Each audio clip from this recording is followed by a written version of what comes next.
in the house, please. Thank you so much. Welcome to the Tuesday, February 6, 2024 regular meeting of the Farmington Public Schools Board of Education. Could we please have a roll call, Mr. Rich? Ms. Smith. Here. Ms. Fox. Here. Ms. Weems. Present. Ms. Heinrich. Here. I myself am here. Dr. Blau. I am also here. You have a quorum. Excellent. Let us stand for the Pledge of Allegiance. I pledge allegiance to the flag of the United States of America and to the republic for which it stands, one nation, under God, indivisible, with liberty and justice for all. Thank you. To start off our evening, we have a recognition of the Gearbox girls from STEAM. Would you like to introduce them? I think I'm going to go ahead and turn it over to yes, yes. So if you want to go ahead and introduce, the podium talk a little bit about the Gearbox team, that would be wonderful. And board members, we can stand along there to watch their presentation. All right, welcome everybody. This is the STEAM Gearbox girls. They are a first Lego lead competition team who did their regional competitions, made it to states, got invited after states to participate in the California Nationals. So they're really excited to be going to California in May. They're going to be giving a presentation in California about their robot and about they had to do a real-world design problem. So they chose to do a design problem about bleachers and how to make them more comfortable for spectators to help events get more people to participate in spectator sports. So they're going to go ahead and give you, they're just going to do their, they're not going to do the robot presentation for you yet. They're just going to do their little skit for their real-world problem solution that they have to present for the judges. Can you see? Ladies, when you're ready, take your spots.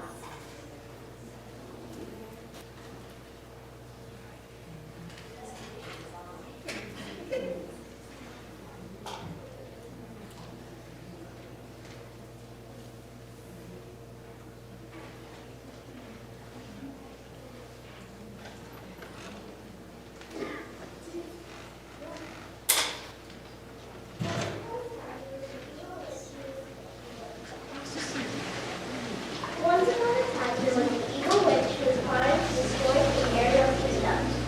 The witches used their evil powers to brainstorm curse ideas.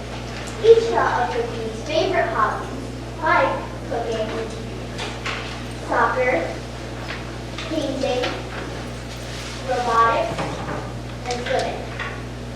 They did research on each hobby to find great problems they could bestow upon the kingdom. They narrowed their choices down to robotics, and swimming. But I believe the evil witches voted on the change of The sisterhood has chosen. The curse shall be on swimming. Queen Ariel, I curse your kingdom with hard, hot bleachers that are uncomfortable for your spectators. Oh no! My swim competition will be ruined! Ta-da! Who are you? I am your fairy godmother, Marcy, and I shall solve your problem with magic. Did somebody say problem? We're the Gearbox Girls, and solving problems is what we do. Here's a great idea. Whoa, how'd you come up with this idea? First, we went on a field trip to experience the bleacher curse for ourselves. Then we researched existing solutions on the internet. Yeah, but these solutions all had weaknesses. We surveyed people and found bleacher chairs are a pain to haul around. And the internet showed us that existing bleacher shade options are usually permanently mounted to the ground and very expensive. This won't work for swimming events because it needs to be portable.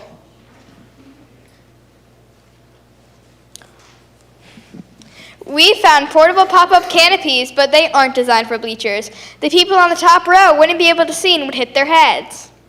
We shared our ideas and created our first solution, a portable shade structure with solar panels that can be installed around the bleachers.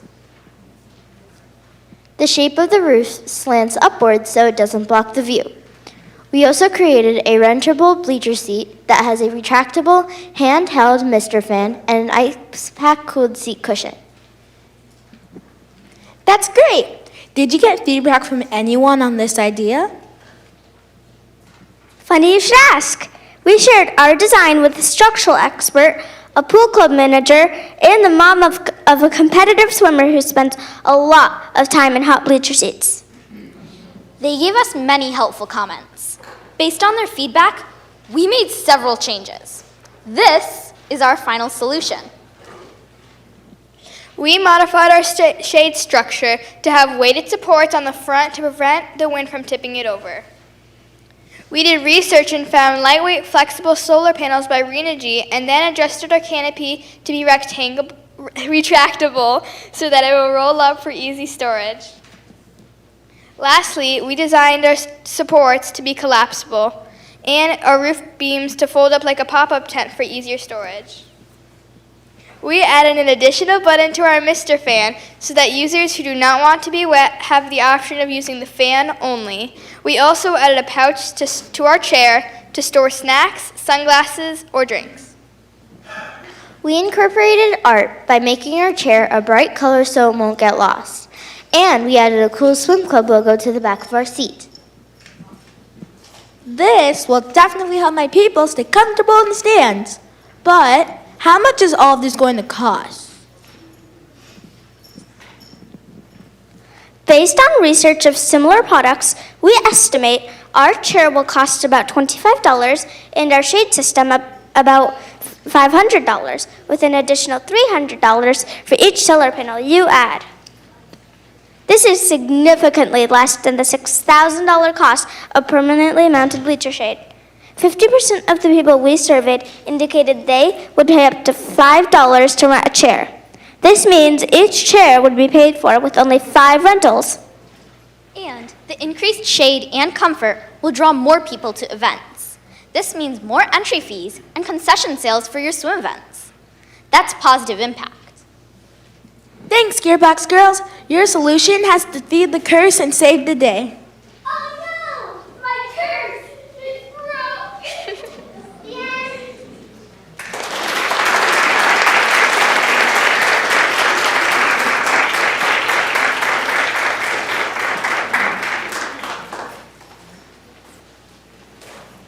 If you have an open chair next to you, can you raise your hand so that people in the back can come sit?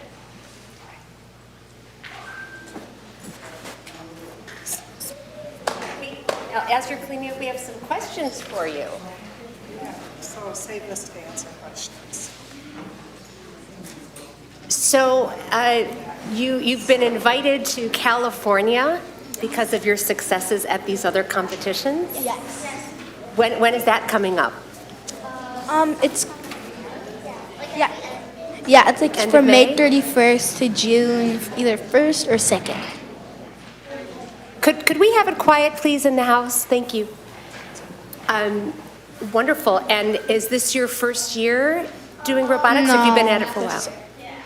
So it's your second year? Yes. It's only your second year? And you've already achieved this level of learning and success. That is awesome. Does anyone else have a question? Yes.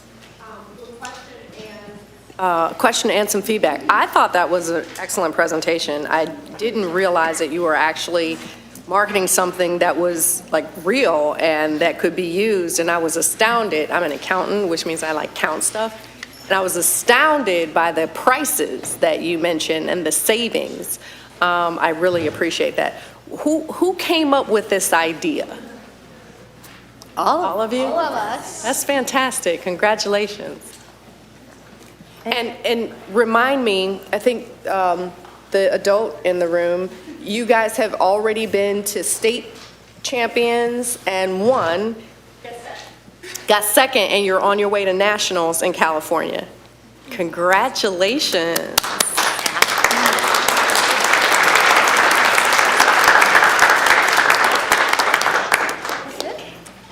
I wanted to say thank you for coming and doing your presentation. And this is what we do in our schools, is we promote all of you. And I love the fact that it's a gearbox for girls. So, and I love the color because you got purple in there. So thank you again for coming tonight, and we appreciate you so much. And congratulations and good luck when you travel. And if you could get an extra ticket from me to California. Yes, Ms. Heinrich.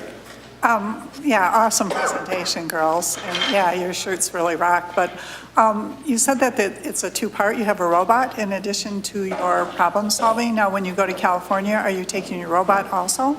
Yeah. All right. And so then are they two separate competitions, one for your problem solving and one for the robot? Or is the robot connected with your problem solving, I guess?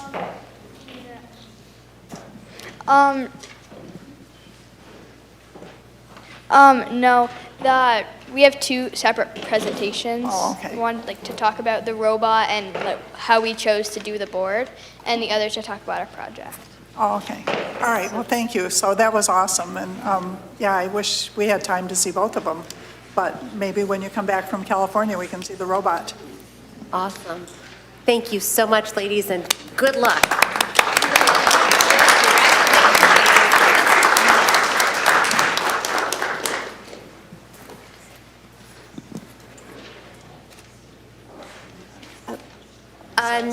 We're going to take a short recess so that we can talk with you each a little bit. So bear with us. We'll be back in just a couple of minutes here. Good evening.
is now in session again.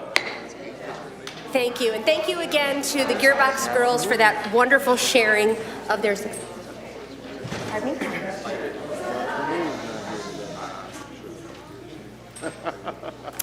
Thank you again to the Gearbox girls for that wonderful presentation and sharing of their learning and successes thus far. We wish them well as they head off to the state competition in California in May. Next, we have items from the president, and first we have approval of the agenda. Do I have a motion? Ms. Heinrich? I move that we approve the agenda for the regular meeting of the Board of Education, Tuesday, February 6, 2024, as presented. Support. Motion by Ms. Heinrich to approve the agenda, seconded by Mr. Rich. All in favor? Aye. Opposed? Abstentions? Motion passes. Okay. Welcome each and every member of the Farmington and Farmington Hills communities who are joining us this evening, both in person and virtually. We thank you for your interest in attending or viewing our FPS Board of Education meetings. The Open Meetings Act requires that all meetings of the Board of Education be held in public. As a result, our board meetings are the only place and time that we, as a board, can legally work together on district matters. While these board meetings are held in public for the purpose of full transparency, they are not public meetings. While you are welcome to attend our board meetings in person or watch from elsewhere, we must take the time needed to address, discuss, and hear presentations on all matters of importance to our work for the district. We, the members of the FPS Board of Education, together with our superintendent, have agreed to abide by the following standards of behavior when interacting with one another both during our board meetings and elsewhere, even when we disagree with one another's points of view. We have them in front of us here, and they're posted on the wall back there. And they are: listen actively, no sidebars; respect people and ideas; presume positive intent; use electronic devices respectfully and stay engaged; listen to learn, not to defend; be brave and be vulnerable. We thank our community members for abiding by these standards of behavior as well. Dr. Kelly Coffin is joining us this evening to provide the superintendent's update while Dr. Delgado participates in the Education Research and Development Institute. Ms. Heinrich and I recently returned from Washington, D.C., where we participated in the National School Board Association's Equity Symposium and Advocacy Institute. Ms. Heinrich, would you please share some of the highlights of the Advocacy Institute we attended? I would love to, thank you. The National School Board Association Advocacy Institute was a 3-day conference in Washington, D.C., Sunday, Monday, and Tuesday, January 28th to 30th. While the role of school boards is not political, the purpose of the conference was to prepare us to meet with our legislators to advocate for funding and policies that support public education. The first 2 days of the conference consisted of speakers and workshops to prepare us to meet with our legislators on Capitol Hill on Tuesday. Some of the speakers that we heard were Dr. Christina Grant, who is the state superintendent of Washington, D.C., and she said that what we do collectively moves the needle for our children. Senator Bill Cassidy from Louisiana talked about the long-term consequences of the pandemic and the importance of literacy. Cindy Martin is the U.S. Deputy Secretary of Education, and she talked about the Raise the Bar initiative, about pockets of excellence are not okay.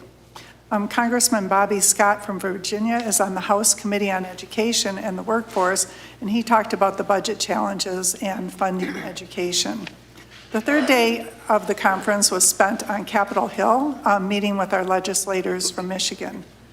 Thanks to our superintendent, Dr. Delgado, and his Cabinet Plus members, Chris O'Brien, Director of Student Support Services, and Lydia Moore, Executive Director of Special Education, Dr. Blau and I were well prepared with information and talking points specific to our district that impact our students. We met with, on Tuesday, We met with Representative Lisa McLean, Representative Rashida Tlaib, Representative Debbie Dingell, Patrick Malone, who is the Chief of Staff for Congressman Sri Tanadar, and Jasmine Carruthers, who is Legislative Assistant for Congressman Haley Stevens. They sent their assistants because there's a buzzer that goes on in the building, and they were called to session to vote, and so the representatives couldn't come themselves. Some of the Michigan talking points that were specific, we had a pretty big coalition from Oakland County, and we had a pretty good coalition from Michigan, although there were school districts all over the United States that were meeting with their individual representatives. IDEA, Individuals with Disabilities Education Act funding, is a big thing. In 1975, the federal government issued a national statement that every child must have access to quality education and promised funding of 40% of that cost to the school districts. The federal government is currently at 13% funding. Just to put things in perspective, I got married in 1975, and my husband and I are looking forward to celebrating our 49th anniversary this year. And so when this act was passed in 1975, the cost of living has gone up a lot more. The cost of everything has gone up. Wages have gone up also, but 40% was promised in 1975, 49 years ago, and we're only at 13% funding. And what that means in dollars and cents is in Farmington, about $6.1 million of our general fund dollars are needed to supplement the special education budget. Sri Tanadar's chief of staff came in, and he shared with us, he said, I know how important access to special education is to our families, and he shared his own personal family experience about his son, how he was in a classroom that was very large, and he was able to move into a smaller classroom. And he said, oh my gosh, that made such a difference. And so we were able to point out to him, well, that is fine, but when we take money out of our general education budget, then it often leads to larger class sizes for our regular classrooms, along with the eliminations of teacher aides and so it increases the staff to student ratios. And so by making that personal connection, he's like, oh, I never thought of it that way. And that's what we were there for. Title funding was another big push. We were able to share how title funds in our district, how we use them to hire math and literacy interventionists, along with K through 5 professional development for our staff in Tier 2 and Tier 3 interventions. And so the professional development, it not only benefits the students in the district that are under the title funding, but it benefits all of the students in the district. And so there's consequences for that. And while members of Congress, everyone talked about how they can't agree on anything, and Congress is really struggling right now.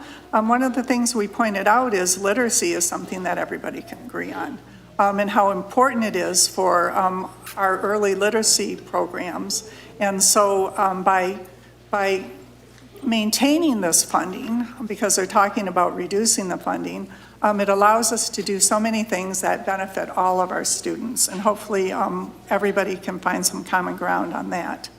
The other big thing that Michigan concentrated on was the free and reduced lunch expansion. And while in Michigan, we have provided meals for all families, regardless of income, there's one of the things that we advocated was for federal funding to continue this program. We don't know how long that we can continue it in Michigan. And we also talked about an unintended consequence of the free meals program, because now that everybody is entitled to free meals, not everybody fills out the free and reduced lunch forms, and we get our title funding through the completion of these forms. And so one of the things we were advocating is for the federal government maybe to have some leniency or to look for other ways to gather information on our eligibility for federal funds, for our title funds, and make it more user-friendly and maybe, not requiring families to have to carry them out or fill them out every year. So we were advocating for that. So it was a good experience, and our voice, our collective voice does matter, and we have a lot of people here today. So, hopefully, one of the things that I think Representative Talib said is like, how do we make, funding, school funding, or special education funding, or IDE funding a topic on the national news? And so, that's something that we need to talk about, and we need to advocate for and support everyone in our community, because it's we're all in this together for our children, and, to make sure that every child has access for the support they need. So I talked a lot, but thank you. It was just a wonderful learning experience. We also met with Senator Debbie Stabenow and Yes. someone from Senator Gary Peters' office. Okay. Excellent, thank you.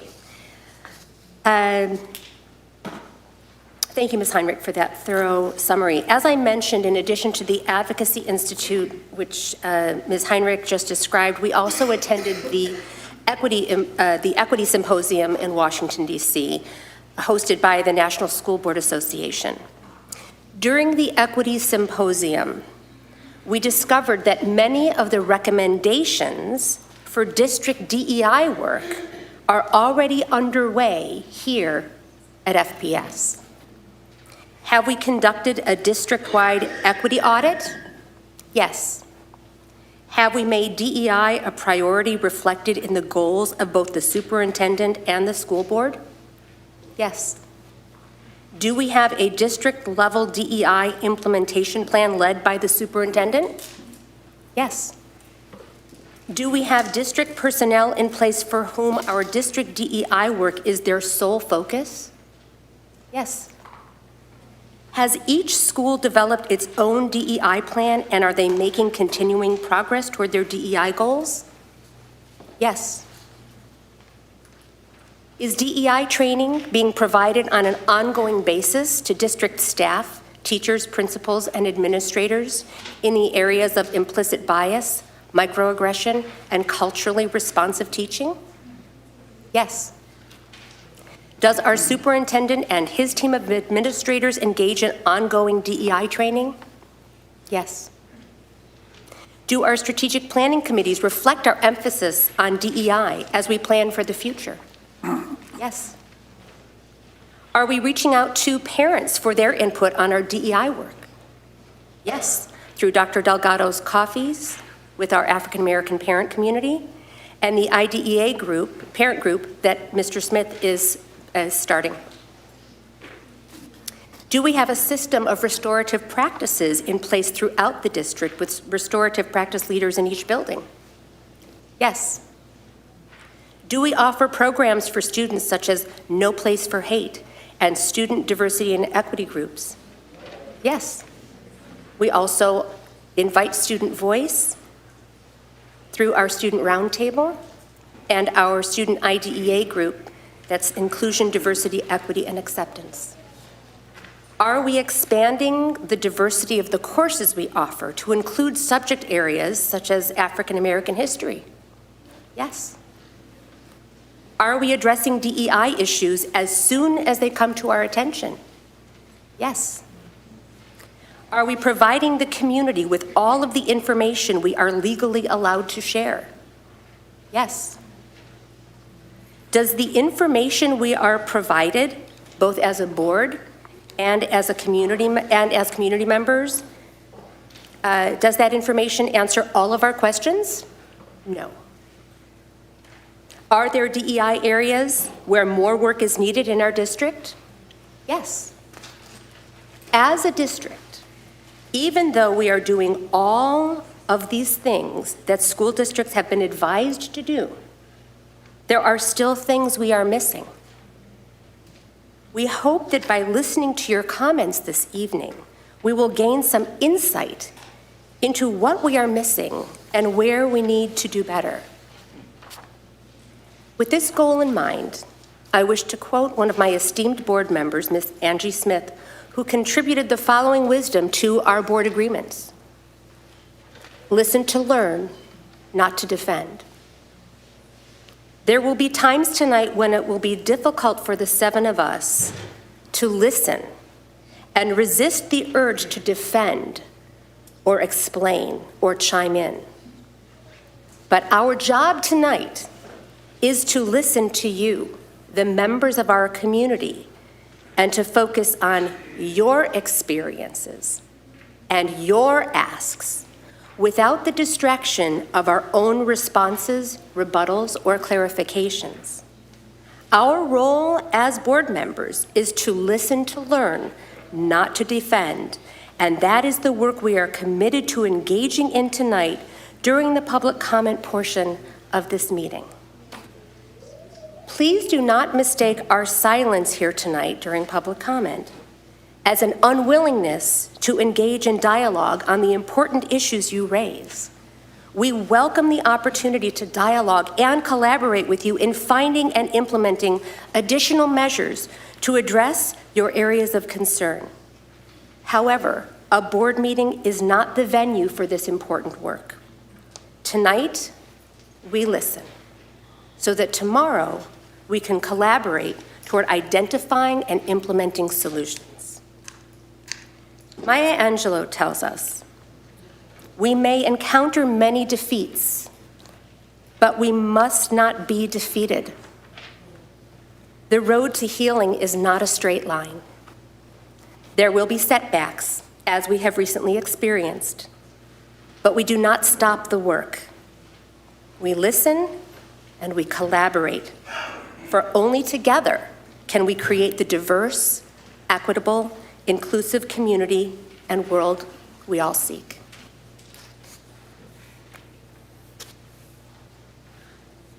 Next, we have items from the Secretary, Mr. Rich. Thank you. The board has received communications regarding One School, Many Cultures, a Lanigan event, voting day, school closures, equity, and how to use the Head Start locator. The board acknowledges communications and responds when appropriate. A list of correspondence can be found in the board packet, accessible on the Farmington Public Schools website. Thank you, Mr. Rich. Next, we have our legislative update. Mr. Rich. All right, just a quick update. Just under 2 weeks ago, the governor delivered her State of the State address. Looking at the education side of the things that were addressed, she did tout the increase in per pupil allowance last year and the expansion of free meals for all students for both breakfast and lunch. She then called for access to free pre-K for all 4-year-olds to be accelerated instead of waiting for full implementation in 2026. And so she is urging for that to be done this year. Finally, she called for free 2 years of community college by extending current programs to all high school graduates. And so these are things that we see benefiting students here, Farmington Public students, both graduating currently and those who are looking at next steps after graduation and starting to plan ahead. So that's what I have right now, and I'll come back to you all with more information later. Thank you. And we hope to have I believe that the governor is supposed to present her budget. The proposal should be out tomorrow, but we're going to see if that does come to fruition. Awesome. I attended the coffee and conversation with Senator Jeremy Moss and Representative Samantha Steckloff last evening, and they spoke to some of those same initiatives with hopes that the upcoming budget will reflect those priorities. Thank you, Mr. Rich. Next, we have our district updates with Dr. Kelly Coffin. Hello, good evening. Good evening, Board of Education. Good morning. Good evening, everyone. Sorry. I just wanted to start out with Dr. Delgado sends his regrets that he cannot attend here tonight due to a previous commitment that was scheduled months in advance and could not be adjusted. He wanted me to share that he will watch and review the board meeting and will follow up with individuals as needed next week. We wanted to share congratulations to our Farmington High School Theater program for their excellent presentation last weekend of the election. Their satirical approach to politics under the backdrop of a school presidential campaign was marvelously performed and entertaining. We have such talent, and we thank our entire cast and crew. I wanted to pivot also now to talk about some other members of our community that we are very proud of. We are extremely proud of our teachers from Lanigan Elementary and Farmington High School, who were recently able to present at the annual Midwinter Michigan Association of School Superintendents Conference in Detroit. Lanigan educators Dawn Dickerson, Angelina Lowe, Kelly Wells, and Heather Harrington, along with Farmington High School educators Lynn Berger, Carrie Ray, and Tim Lemansky, prepared an amazing presentation in partnership with Dr. Leah McConaughey, who you all know has been working with our district on our proof of concept work. The teachers shared information about how this work has truly transformed the way they think about teaching and learning, and shared that they had the opportunity to work daily with colleagues as being one of the most rewarding parts of this work. In addition, they're seeing their students soar when it comes to their excitement and their engagement in meaningful and authentic learning experiences. As a side note, just a little shout out here to Heather Harrington. She wasn't able to join us and her colleagues, but they certainly did right by her. They represented her very well, and we all hope she's feeling better soon. Finally, we want to wish good luck to our Hackbots as they enter the annual First Robotics season of competition. 2 years in a row, they've made it to Houston for the Nationals, so we'll be there to support them along the way this year as well. So that's all I have. Thank you. Moving on to the Strategic Plan Committee presentation. Would you like to introduce them? I sure can. Thank you, Dr. So Coughlin. they're coming up here, and as the committee leadership is coming up, I want to just remind the board this is the first of 4 presentations that we'll have, one each month, providing you a brief update and overview on where we are in our current strategic planning process. This evening, you will hear from our co-leaders and co-chairs, Roisin Hunter, Marley Bellinger, Christina Pittman, and Mr. Ben Smith. And this is the Collaborative Professional Development for Equity and Innovation Committee. If you just escape, it should be down on the bottom. Do you see? Oh, let me see, hold on. There it is. Beautiful. All right, good evening, everyone. Thank you for the opportunity to be able to share with you. My name is Roisin Hunter. I am one of the goal leaders, along with, this is our 4th year working together, the amazing Marley Bellinger, 2nd grade teacher at Forest, another amazing teacher, Christina Pittman at North Farmington. I teach 3rd grade at Wood Creek, and we have the honor of working with Mr. Ben Smith this year, principal at Kenbrook. So I'll just talk a little bit about the scope of our work. This is our end goal. We will become a system that works collaboratively, is constantly learning and adapting, is inclusive of all learners and voices through needs-driven professional learning that builds the capacity of all staff in supporting innovative and equitable practices. And that's a mouthful, but we have had some amazing committee meetings already, and Mr. Smith is going to talk a little bit about what our next, what our role is, and then we're going to share some of our information from our committees, from our meetings. Thank you, Roisin. Good evening, everyone. So our role is just is important, but really the crucial voice in the room, and really it's a virtual room. So all the committee members and community members, students, parents, and teachers that are part of that work, their voices rise to the top, and that's part of the data that we are looking to gather from our community.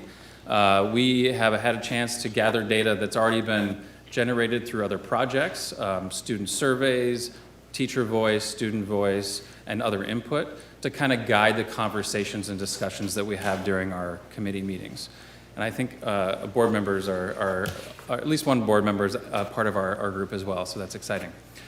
So part of our meetings, what we do is really try to provide a space, a safe space to gather all the information and get a lot of input so we can talk about what are the next steps, what are the next questions that we need to discuss through thoughtful dialogue and really innovating and thinking about each individual, each and every learner, and each and every teacher, and each and every family in our district.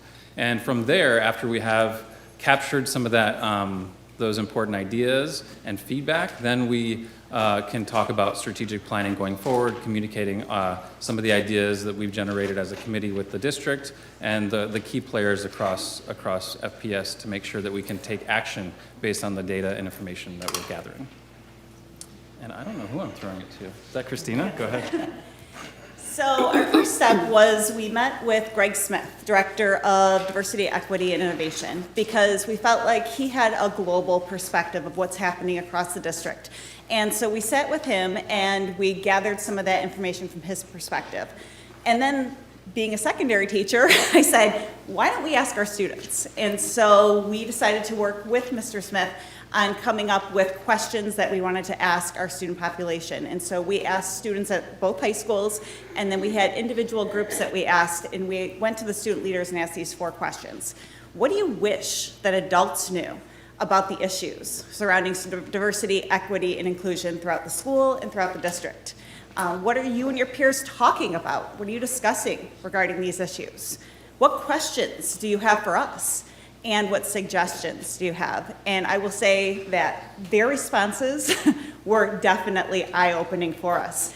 As a teacher, I can say I know what happens in my classroom and sometimes my building, but it was amazing to see what these student leaders came forward with. And so what we did as a group is we looked at these student survey results, and we've linked it in here for those who are interested in checking it out later. But when we came back to the group, we spent some time saying which of these student comments really resonated with us the most, and which of these were we finding to be some trends, and which of these have to rise to the top. So we started with equity and innovation, and our next step is how are we going to take innovative approaches to collaborative professional learning so every teacher in our district is collaborating on ways to meet our student needs. And so in order to bring that together, the scope of our committee is pretty large, as Roisin shared with the mission. And so in order to meet student needs and district needs and bring it into professional development, we had an opportunity to reflect on our own professional development experiences. And this was valuable as educators who've had professional development experiences, but also because we have committee members who are from a wide variety of fields who can bring different perspectives in that maybe we don't get to see on a regular basis. And so we were looking at what are some of the best professional learning experiences people have had, what worked, what didn't, how was the ideal learning environment fostered, and then on the flip side of that too, what were the worst professional learning experiences and what were some of the characteristics of those. And then we brought it all together. What can we do to foster collaborative professional learning experience that address the needs our students are articulating? And I think that question is the question of our group. That's our essential question, if you will. And so that led us to a conversation about hopes and dreams. And this conversation did not end in our last meeting. This is an ongoing conversation of the hopes and dreams that we have based on student needs for our district and where we're going and where we need to be. Thank you. Any questions? Yes, Ms. Smith. I really appreciate you bringing this to our attention with all the things that are going on in the district. This sheds a lot of light, but as all of you know, except for you, Mr. Smith, you don't know me that well, I don't like fluff. I'm not a fluff person. It all sounds good. It's a beautiful package. But I want to know what we are actually doing for our students that are suffering of each and every ethnicity in this community. I understand the conversations that you are having with us tonight, today, but look at your audience and what we have here. So are we talking, and I know Mr. Smith is doing a phenomenal job, and yes, I advocate for Mr. Smith, but I advocate for each and every one of you because I was one of you. But I'd like to know, what are the conversations that we are having with our Middle Eastern students, our Jewish students, and our African American students, and me being part Latino. Thank you. Any other comments or questions? Oh, I think it was a question. Yeah. oh, was that a question or?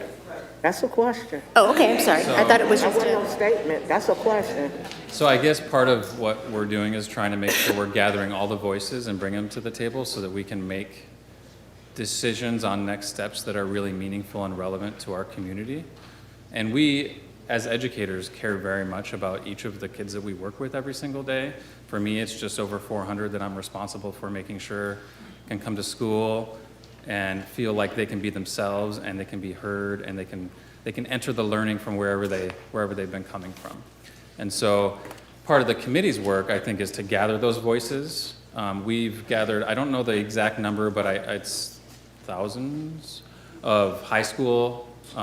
It's not just, the surveys are not just multiple choice or Likert scale. There's a lot of comments, and the comment section is really probably the most powerful for us as educators to see the words that our students, our community is telling us.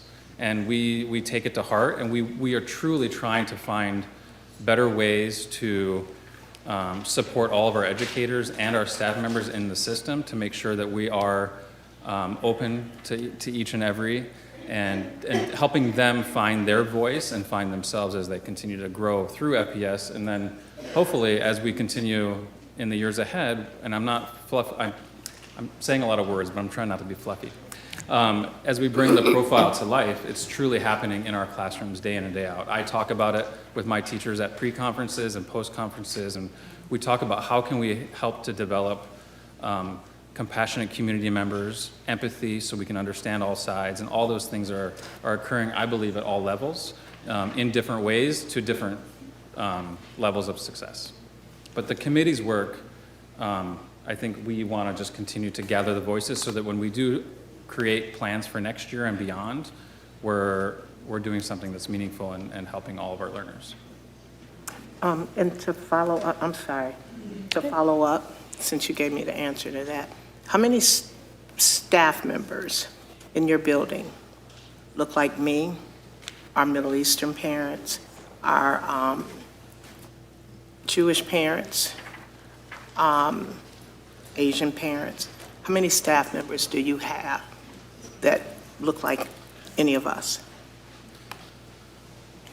So we have between 5 and 6, depending on what day of the week they're there, because we have a couple part-time employees, African American staff members. We have staff members that are from the Middle East, and we have parents and community members. We have teachers and social workers and staff members that have different faiths. I feel very proud of Kenbrook being a really diverse community where it's not always perfect, right? We don't always come together and respect each other in the right ways, but we're continuing to move along that path. And I think having somebody, I'm a white male person that has privilege, and I think we understand that in many different ways, and I try to conduct myself that way as well. So when we're searching for new staff members, we're bringing on board people that hopefully can connect best with the students that we serve. And it's never perfect, but that is part of our goal and part of our plan when we do bring new people into our community through the hiring process. Thank you. I appreciate your honesty and your transparency. Ms. Smith, is it okay if I speak to that in a way that doesn't exactly answer the question? Whatever I'll you go do, for it and go let you know. for it. No Fluff. Yeah, so I'm a community member and an alumni, and one of the things I value the most about Farmington and the community is its diversity. It's one of the things that I value the most growing up here. It means a lot to me. I don't think I would be the person I am today without having the opportunity to be a part of so many diverse perspectives. It's why I'm so loyal to here and why it's such an important part of who I am. And having said that, I know that I'm a white person who is leading this committee co-leading the committee on diversity, equity, and inclusion, and I just want to say that we welcome all voices on our committee, and if there's anybody who is interested in joining this committee, anybody in this room who wants their voice heard, please join us. Thank you. And like I said, I appreciate it. I appreciate your transparency. Sorry, I'm a little rough, but this is what I do. I'm here for these students and for all of you, and to do the right thing for what's right for these kids. So I appreciate it. Thank you. Can I add something? Just Yes, go ahead. I just want to provide a little bit of context for those who, this is the first time we're providing an update this year. As you know, we wrapped up a 3-year strategic planning process last year, so this is the start of our new 3 to 5 year plan. So I appreciate them coming here and sharing they're in like month 3 of doing this work. But it's clear that it's the right work. And so this came from countless hours and surveys and feedback from our community, and the top 4 rows, and this was one of them, that it was very important that our staff work together to solve these issues. And so I appreciate you guys going first. But again, as Marley mentioned, we always welcome people to attend the meetings virtually. But this is a very important, and it's the right work. Thank you, Dr. Clark. Yes. Yeah, I'm the board representative on this committee, and so I was attended your last meeting. And if you just go back to the student survey questions, just to speak to that, one thing that impressed me, first of all, I'm also the board representative for the Student Roundtable, and so I was in the room when Mr. Greg Smith had these survey questions with the students. And the process with this was not the adults asking the students the questions. The process with this is there were big posters on 4 corners of the room, and the students had little Post-it notes. They didn't put their name on the Post-it notes, and so they went around and they answered the questions, and they put their responses to the questions without adult judgment or adult guidance or anything. And so I'm very impressed with the process. And I went around and I looked at the student responses, and I was really impressed with the things that the students came up with and with the things that they were identifying and they were saying. And so when I came to this committee meeting, and there have all these student survey questions, and they had the accumulation of all of the surveys throughout the district, not just the student roundtable. And I was so impressed with the amount of time that the adults on the committee went and gave thought and consideration to the question, and then the discussions that followed as far as the themes and the things that were coming out with this. So when we talk about student voice, this is really student voice. And it's really nice to see how the system works, and it's nice to see the investment by the adults and the leaders in the school district, from teachers and principals and community members. It's just really nice. And then the other thing is when they were talking about professional development, as a retired teacher, professional development isn't always a popular topic with staff.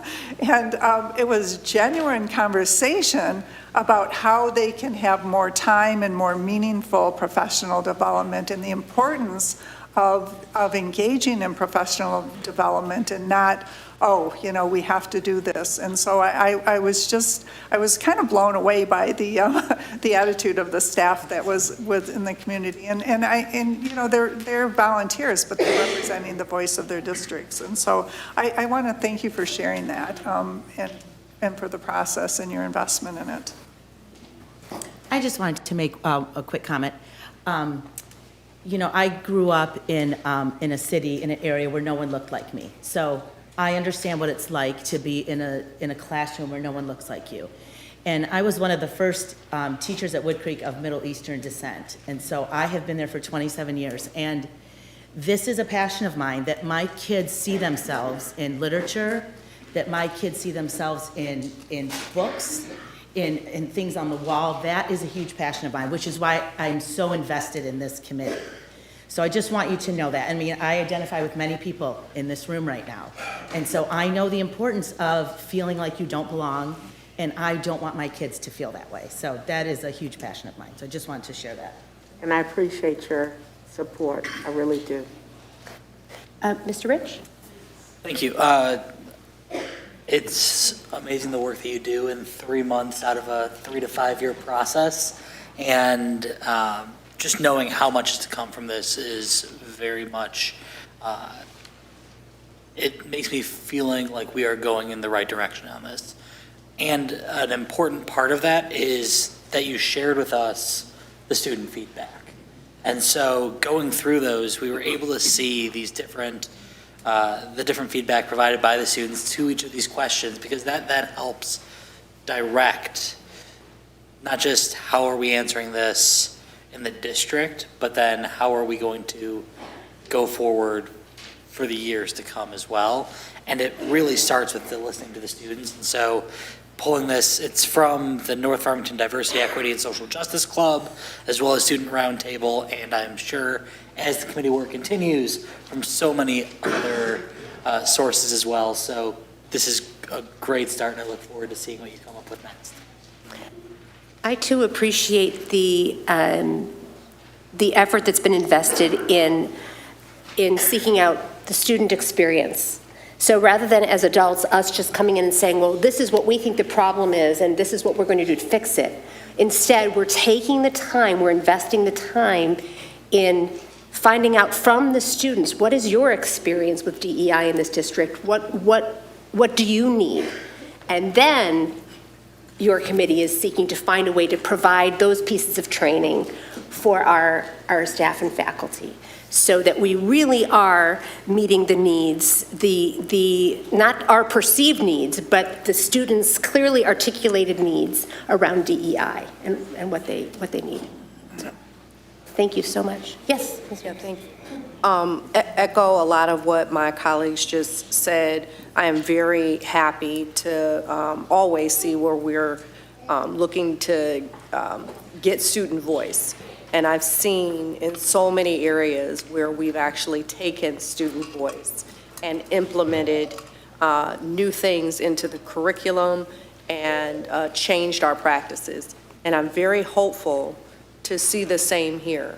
I read through what the students had to say, and I am impressed by our young people and how they articulate themselves. I am also saddened in a lot of ways by what I read and how they feel. Some of them feel left behind. Some of them feel like there's a level of respect that needs to be improved. I'm hearing a desire to talk more about DEI. I see a desire for more adults to be educated. I see a lot in here about acts leading to bullying. I see things in here about helping, adjusting new students who are coming into our schools acclimate. I'm hearing or seeing things about slurs. I have no idea what the R slur is. I'll have to ask my kids when I get home what that is. I feel old. No. I don't know what that is. What's that? Oh, is that? Oh. No, Okay, well, we're not going to mention more it here. about microaggressions, racism, classism, representation, support, funding support for cultural events and environments, more about education, diversity training, tolerance training. What I'm also especially intrigued by are their suggestions. And I'd very much like to see what comes of that. Understand that you're very early in your work. Appreciate that we've been, on this journey for several years now. I see things different. I want to see that for our kids too. And I know that takes time, that changes in culture take time, but our kids really need us now, and I'd love to be able to show them very soon that we heard you, and this is a result. As a result, this is what we're doing. I think some of their suggestions are, I don't want to call them easy, but some of them are simple, some of them are not. I think it would be great to go back to them and show them this is what we're doing based on your feedback. Thank you for the work that you're doing. Any other questions? Thank you so much. We really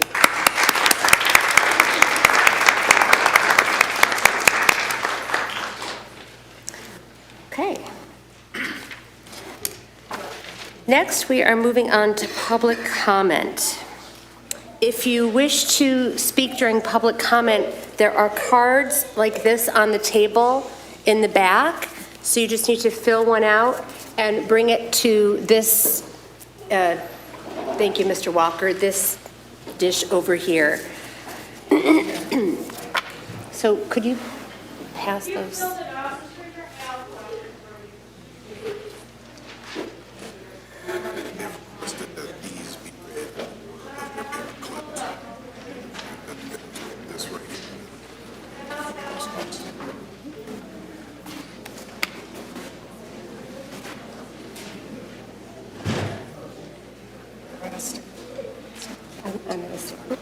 I don't want to be.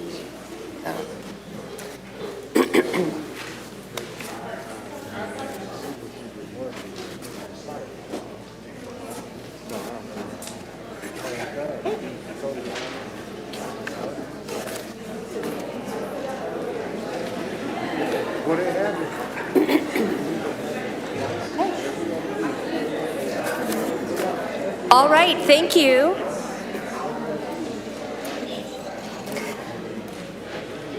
This is going to take some time because each person has 3 minutes to speak. There will be a timer that you'll be able to see from the podium. Thank you. As we begin public comment,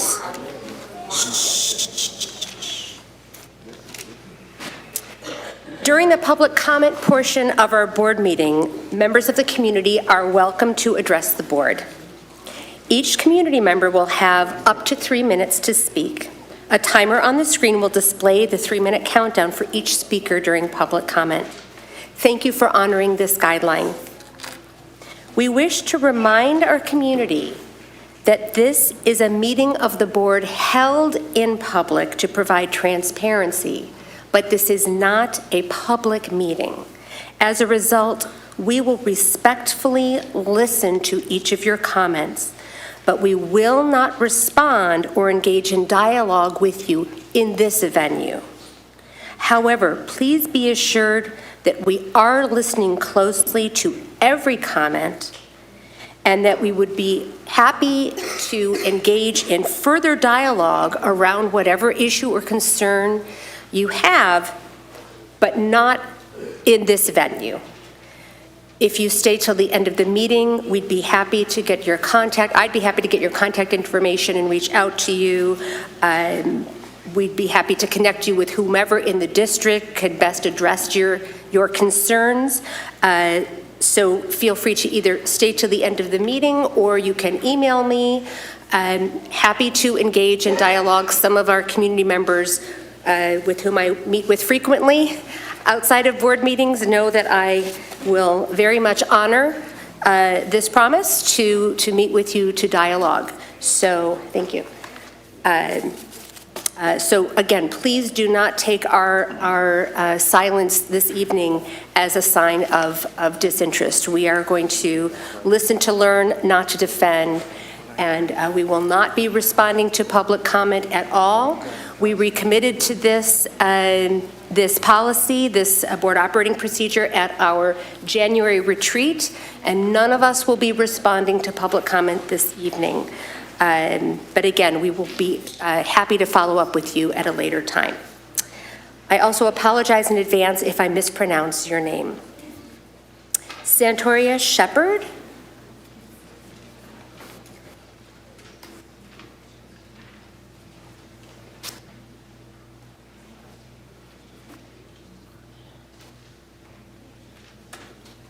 Hello, my name is Santoria Shepherd, and I am a mom of two, a very active and involved mom in this community.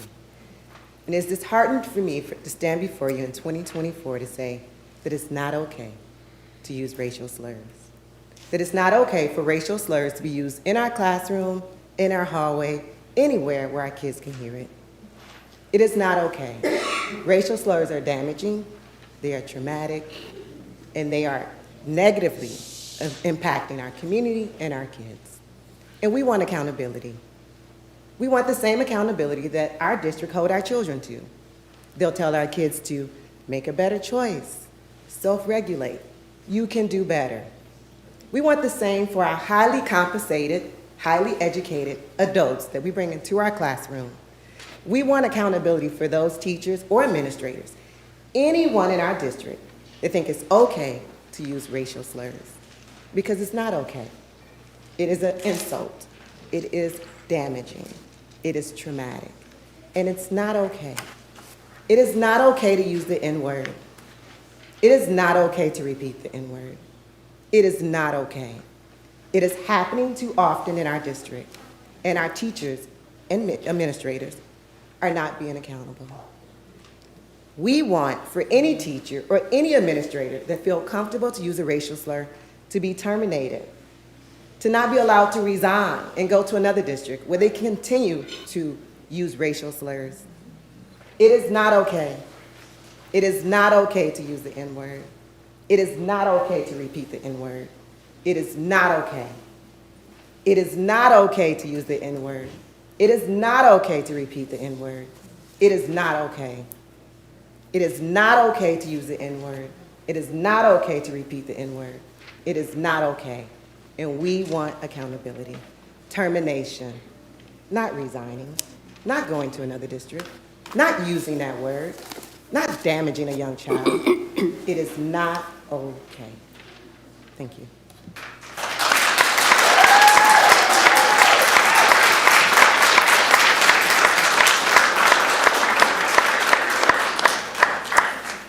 Thank you. Next, we have Amanda Thielen.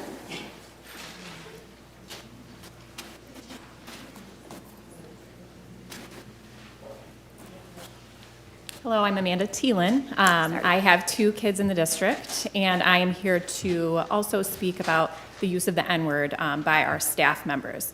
I recently became aware of the use of this word with a teacher at East, with a student, and I was troubled and appalled, and especially knowing that it was not that long ago that I became aware of and heard a 7-minute long recording between students and a teacher who had also used that same word.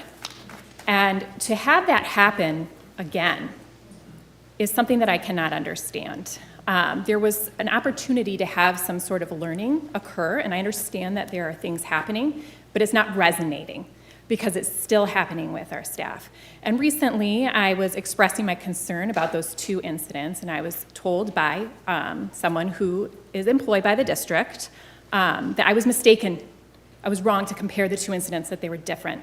And I disagree wholeheartedly with that, because the fact is there was a teacher who, talking to a student, with a student or students, used that racial slur.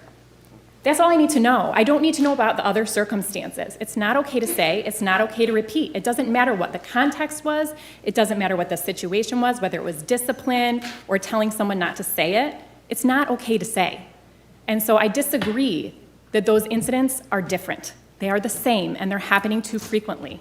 And our kids deserve to feel safe. I mean, you all know that I have no trouble advocating for the safety of our kids, their physical safety and their emotional well-being.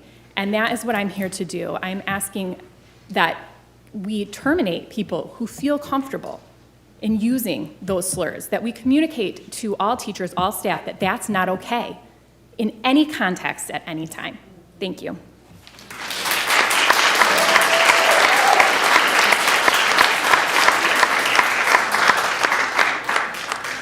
Thank you. Next, we have Deborah Parkham.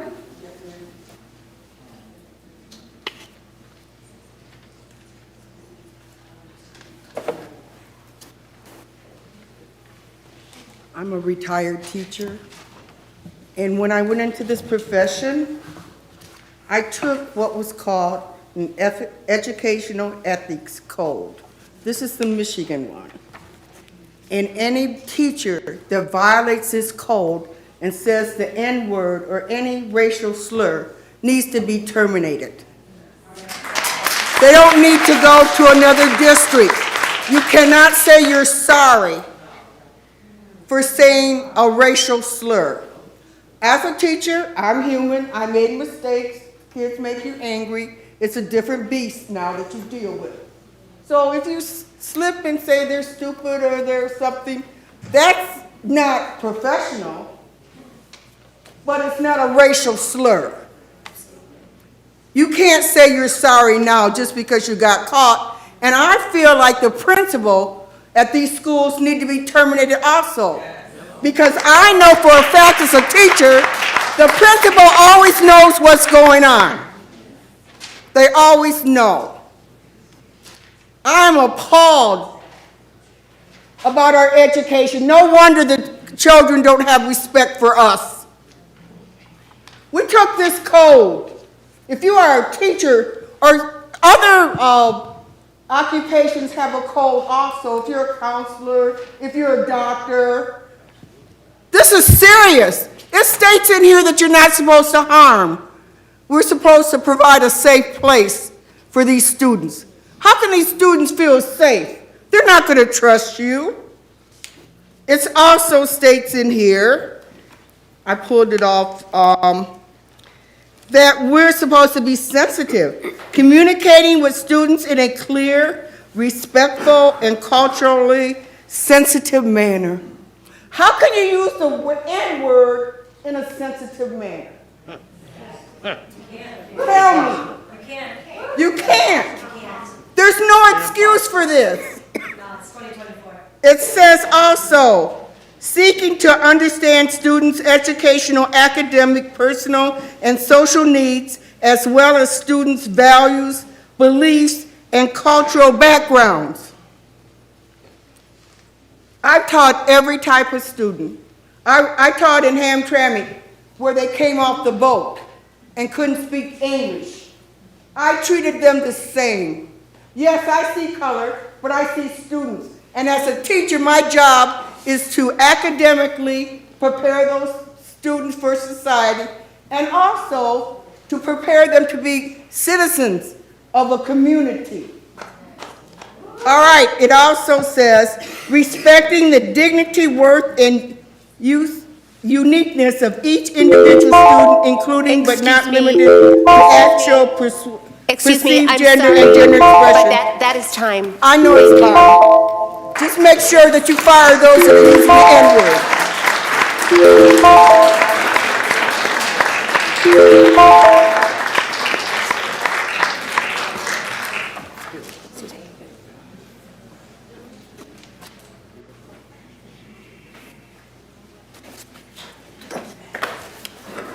When you are here to make public comment, you need to address the board, not the audience. And the only person who is speaking is the person at the podium. So thank you for honoring those guidelines. Next, we have Danielle Ware. Good evening, Danielle Ware from Community Equity Organization, President of Community Equity Organization and Community Advocate. I don't know if I can follow the young lady that just left, but she said it, and she said it right. More importantly, this school district has a problem. This school district has a history and a legacy of each and every single year a teacher or staff member using the N-word. Not just using any old cultural or racial slur, the N-word. And do you know why? It's because this is a safe haven.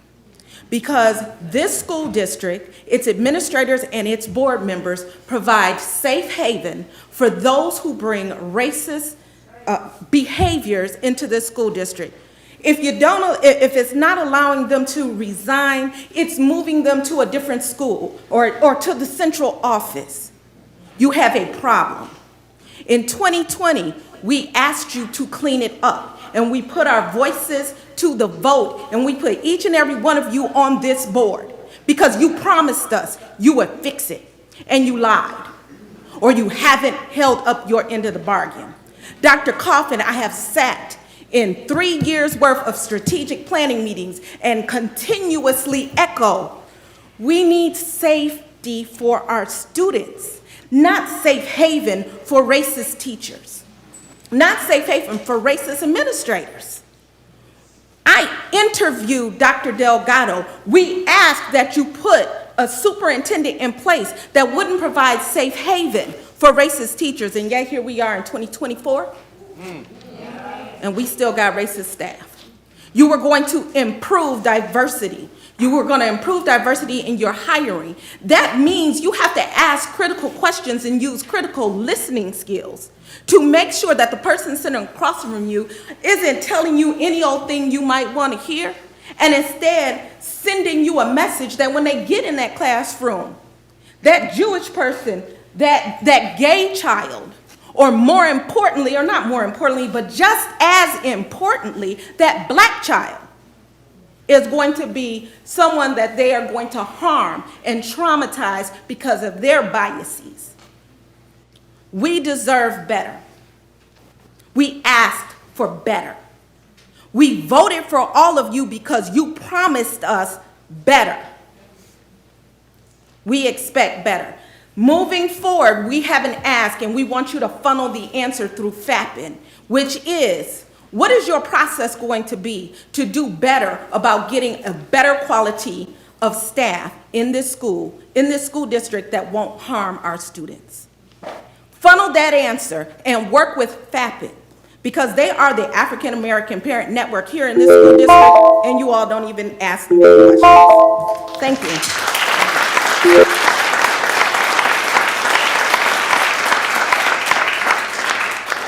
Thank you. Next, we have Bill Lubaway.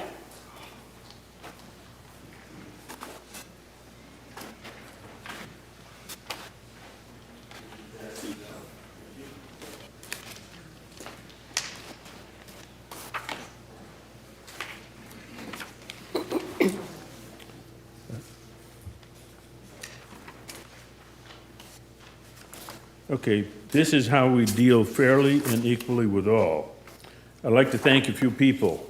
First, Dr. Blau for engaging in dialogue about our schools, even sharing books that dove deeply into theories of teaching. It's pretty good for an accountant here. Second, Angie Smith for her continuing interest in doing the best for our children. Third, Thomas Ho for voicing the concerns of parents he represents. So what am I worried about? Farmington Public Schools is rated 68th of 580 Michigan school districts. Our neighboring district, Novi, is rated number 1 in Michigan. I've included worksheets in the handouts so you can see what it takes to become an excellent school district. For example, Novi's 72% reading proficiency compares to our 58%. Take Wood Creek Elementary School, which you'll see them on the list. They have 27% proficiency in reading. 27%. 50% of Wood Creek students are African American. 43% are economically impoverished. Within our district, African American and economically impoverished students have substantially underperformed the average student for years. Reading proficiency is expected to improve in grades kindergarten through 5 across the district, but that's a guess because Farmington hasn't given us an estimate of the improvement resulting from the phonics and wit and wisdom programming. That's typical here because the board dodges accountability by not adopting measurable goals. Kids in 6th through 12th grade are still hindered by decades-long use of Lucy Calkins and balanced literacy curricula, which consistently failed poor and minority students. As Farmington developed a plan to catch up all of the kids in the 6th through 12th grades with the best practice embodied in the science of reading? If so, when? And how will this happen? Will we adopt a SMART goal to express urgency in next year's budget? One of my main concerns is that Farmington Public Schools conducts many of its activities clandestinely. It doesn't engage in dialogue with its various constituents except to push its own agenda on its own terms. There is no time like the present to elevate Farmington Public Schools' performance.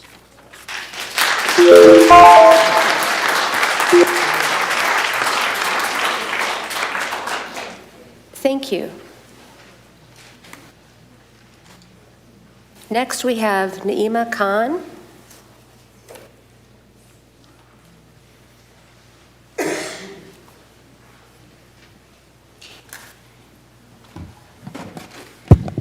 Good evening. Can everyone hear me properly? Thank you. Okay.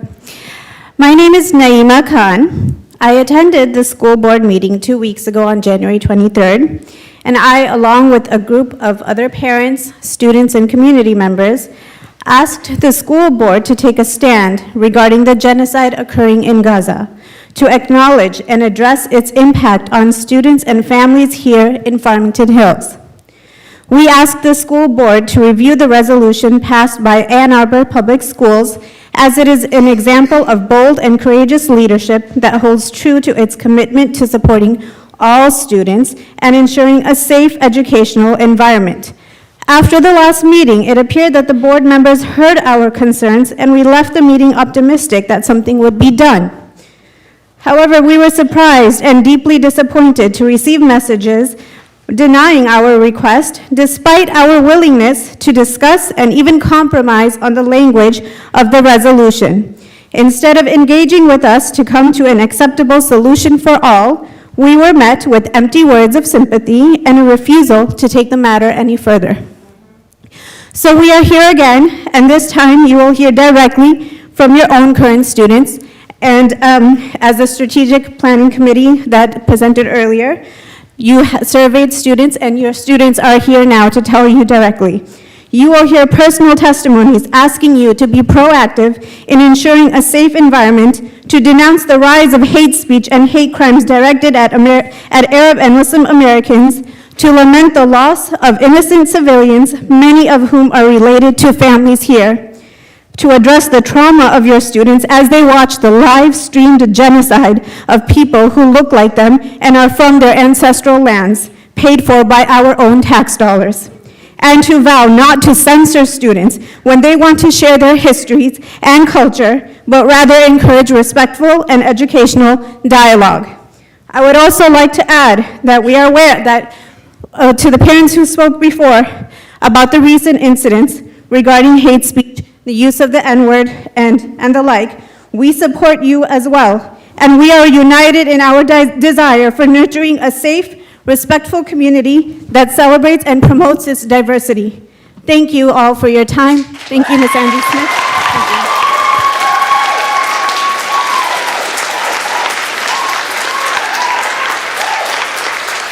Thank you.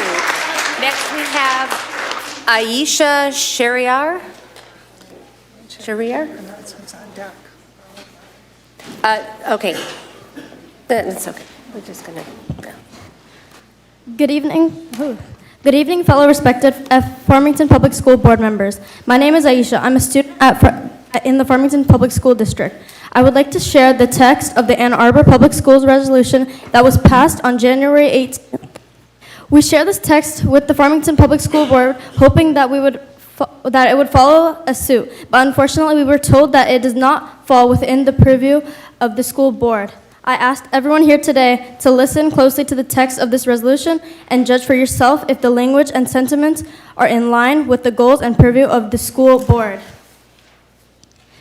Whereas the Ann Arbor Public School District is committed to establishing learning environments that are physically, socially, and emotionally safe for all students, and to cultivating a climate in our school districts that is welcoming and inclusive for all students and people. Whereas the ongoing conflict in Gaza has led to significant loss and suffering affecting the global community, including students and families within our school district, and whereas it is important for educational institutions to acknowledge global events and impacts on their students, staff, and families, especially those from affected regions, and whereas the rise of hate speech, including Islamophobia, anti-Palestinian, and anti-Semitism is discourse surrounding the conflict is contrary to the values of the Ann Arbor School District.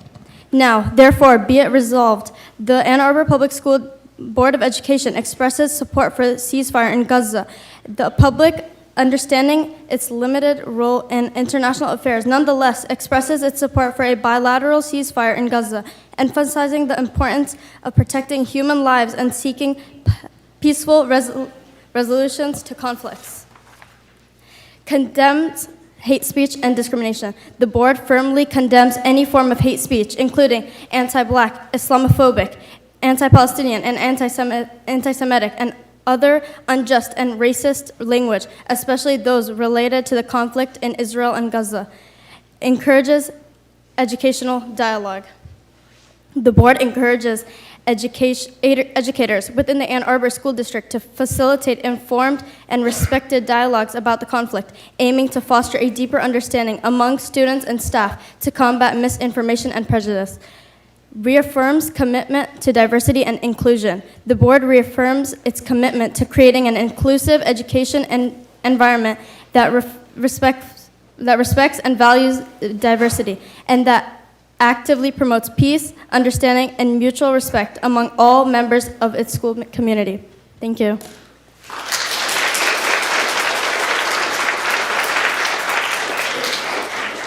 Next, we have Dana Ibrahim.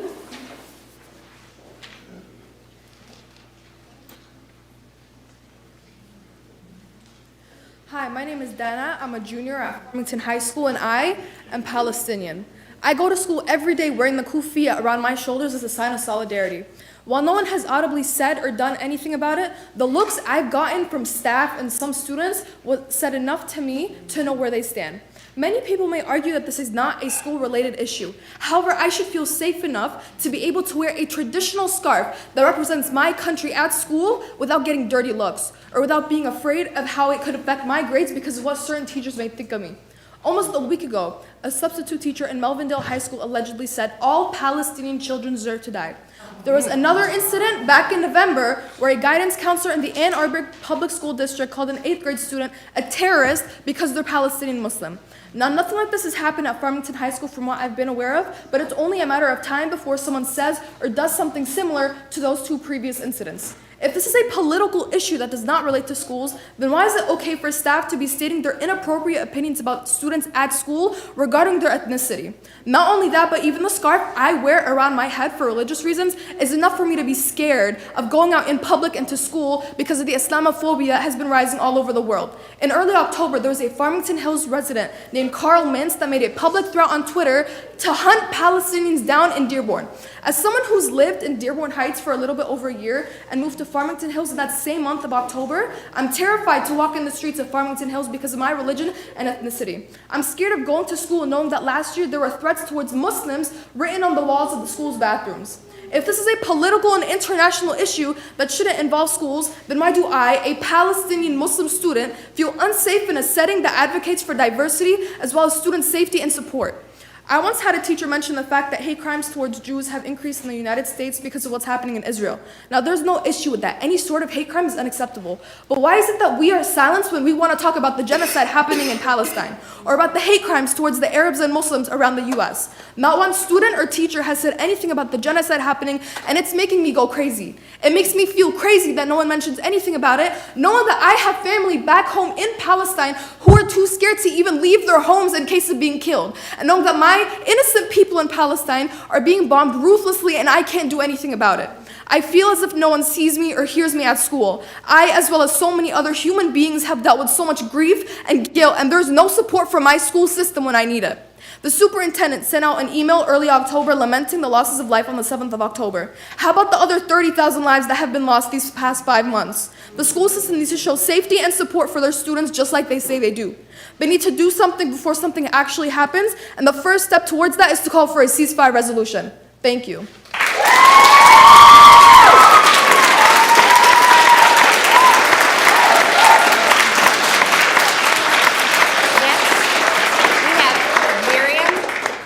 But there's no last name.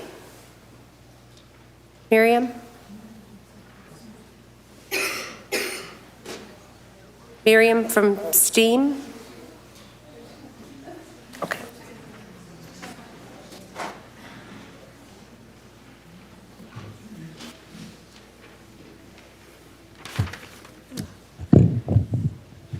Hi, my name is Miriam, and I am a fifth grader in Farmington STEAM Academy. So to be honest, I did not know what was going on in the Middle East. It seemed distant and irrelevant to me. But in my classroom, we often watch CNN 10, and later on, I realized I cannot ignore what is going on.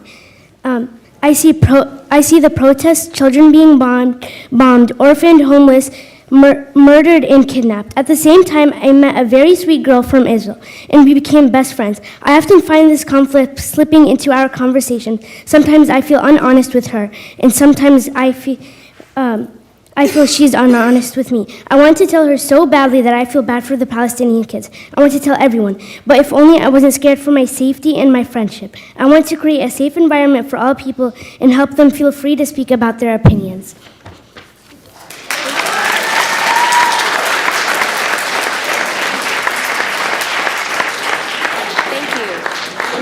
Next, we have Manur Asan. Manur Asan.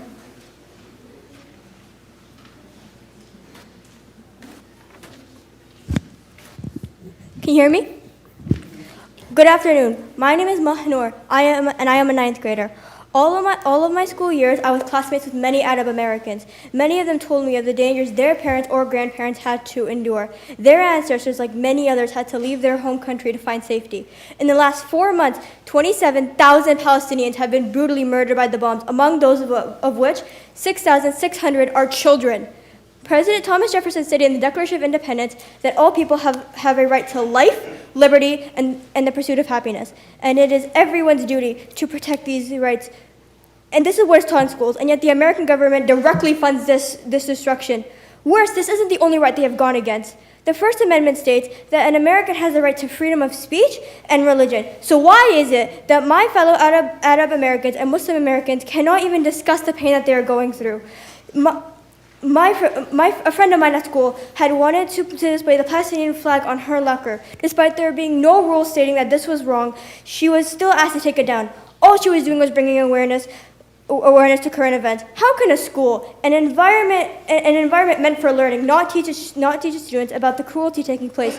This censorship cannot be allowed in schools. If the school board continues to let these kinds of events happen, no one will know the atrocities that are taking place. The school board should stand with humanity in calling for an immediate ceasefire. Thank you for your time.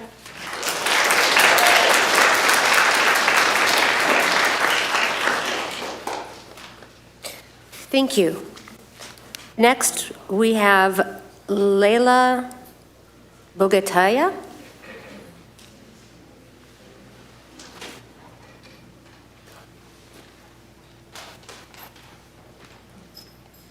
Esteemed board members, my name is Leila Bogataya, and I'm a Farmington High School senior. In discussions I've had with fellow peers, we've noticed the silence from our school district regarding the Israeli attacks on Palestine, as well as the growing rate of anti-Semitism and Islamophobia. Additionally, there have been little to no classes that have held open peer discussions regarding current events surrounding the Israeli aggression on Palestinians. In contrast, though the two events are incomparable, many of my classes held multiple discussions after the Russian invasion of Ukraine in 2022, as well as healing circles and similar events run by counselors. No events of this kind have been held for the Israeli-Palestinian conflict at my school. I'm sure that I can speak for many of us here today that the genocide has been at the forefront of our minds and has occupied many of our conversations with family and friends. In school, however, a few of my classmates and I have felt the need to stifle our conversations and suppress our pains when we realize that our general school population doesn't seem as bothered or concerned as we are. I've had an alarming amount of conversations with peers who didn't even know there was a genocide occurring. I believe that the root of this indifference is not willful ignorance, but instead a gap in education. A segment of the Farmington School Board Diversity, Equity, and Inclusion mission statement reads, "Gaps and barriers between our vision and the policies, practices, and structures that may perpetuate systemic inequities are eliminated." By avoiding the topic of Palestine, Farmington Public Schools have established a gap in the structure of their education by failing to increase global consciousness in students for fear of controversy or discomfort. It's important to consider that protecting the comfort of one group in the community will only alienate another. leading to deep division and a loss of the unity that makes Farmington Public Schools one of the best school districts in the state. In conclusion, both discomfort and controversy cannot be overcome within our schools without opportunities for open conversations in Farmington Public Schools classes. These conversations will not only help afflicted students heal, but will broaden students' perspectives and expose them to the critical current events that are occurring overseas. Though it would be merely symbolic, a statement from the school board calling for a ceasefire in Gaza would act as a meaningful show of solidarity to Farmington families, especially the Farmington, Farmington Hills, Muslim, and Jewish communities. Thank you very much.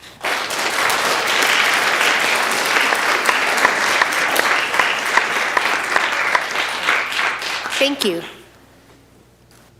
Next, we have Ren Snyder.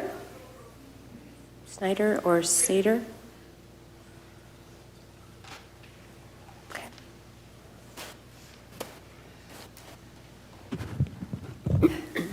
Hello, board members. My name is Saren Snyder, and I am a senior at Farmington High School. And I'm here today to speak about the topic of the humanitarian crisis happening in Gaza. I strongly urge you guys to support a ceasefire. The main reason being this affects my life as a student as well as my academic performance. I am being truly honest when I say I think about the humanitarian crisis in Gaza every day, and every day it troubles me knowing my government is actively funding this genocide, and next week sending another $17.6 billion to Israel. I chose to take hard classes and fill my free time with extracurricular activities in order to prepare myself for college and to have a successful future. I did not, however, account for time that I would spend to worry about my government funding terrible, terrible humanitarian crises overseas.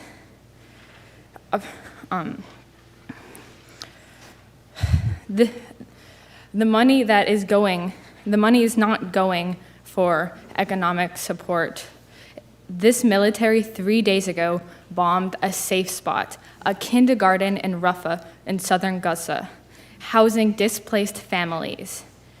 And we are sitting here with the privilege to discuss our school system as what is potentially best for it, while over 200 Palestinian educational facilities have experienced numerous airstrikes from Israel. As educators and directors, can you imagine discussing the early ending of your school year due to the lack of attendance from dead students, while overseas school boards are discussing whether they should even support a ceasefire in your nation? Additionally, the injustice in Palestine comes back to our country and state of Michigan. On Friday, February 2nd, the Wall Street Journal labeled Dearborn to an extent greater of the Metro Detroit area as America's jihad capital, a term adopted by Westerners, often used to describe Islamic militant groups across North Africa and the Middle East, implying Islamic violence against non-Muslims. This causes problems within reference to the largest Arab American population in the country and the state, with a large population of Muslim Americans in the country. With everything happening in Gaza, I feel ashamed to not educate myself on the internal and external events relating to this, taking away time from my education. I stand in solidarity with the people in Gaza and the people who are suffering from everything relating to it.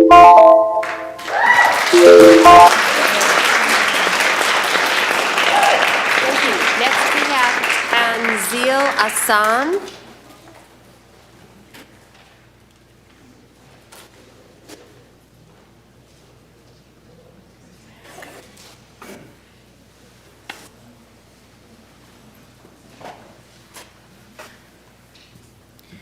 Good evening, Board of Education.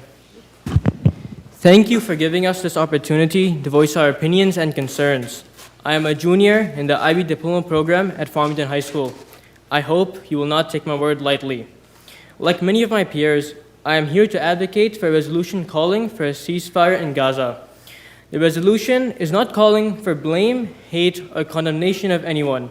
It is simply solidifying the Board of Education's position on the side of humanity, on the side of peace and human rights. It falls well within the goal of the board to do so. This Board of Education has a distinguished history of addressing nationwide politics in its resolutions, such as in 2020, when this board issued a proclamation denouncing systemic racism. But as you've seen, it needs some revision. Another example is in 2021, when this board announced that June 4th would be a Gun Violence Awareness Day to declare that we as a country must do more to reduce gun violence. Both of these actions show that the Board of Education is prepared to deal with national politics to show its students its support for human rights.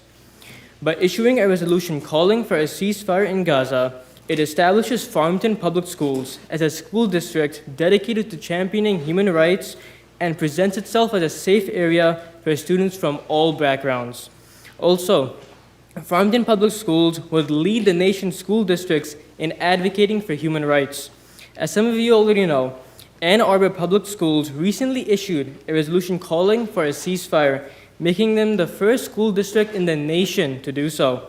It is our duty to support them and demonstrate that Farmington Public Schools cares about human rights. So I ask you, as a student of Farmington Public Schools, and on behalf of all my peers who spoke about their experiences today, to issue a resolution calling for a bilateral ceasefire in Gaza, so that the rights granted to us in this nation be granted to those suffering everywhere. Thank you for your time.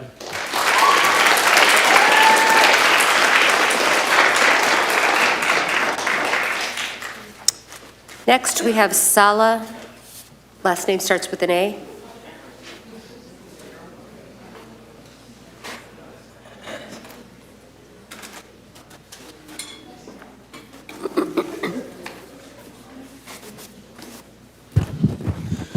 Hello, my name is Saleh.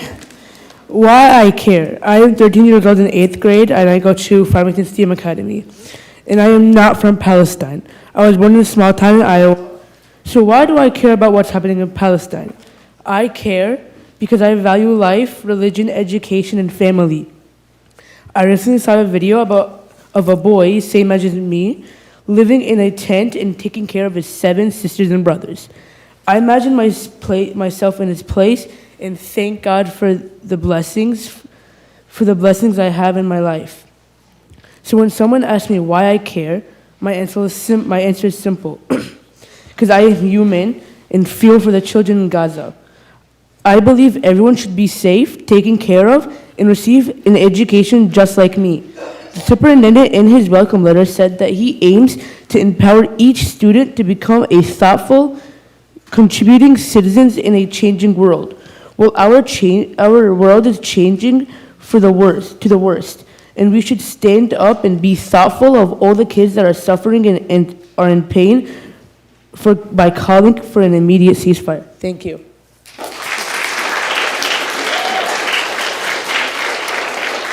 Thank you. Next, we have Jenna Alua.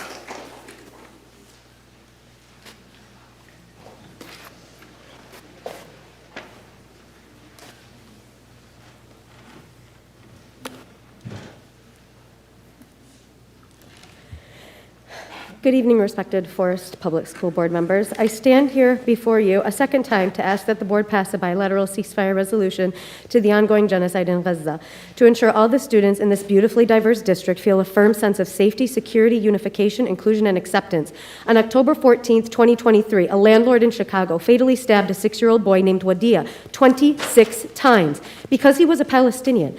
On October 24th, 2023, my 5th grade son had been so excited for weeks as he was looking forward to attending the annual 5th grade camping trip with his class. Unfortunately, my husband or I were unable to chaperone and decided not to send our son, despite his teacher graciously calling us to ask if he could go.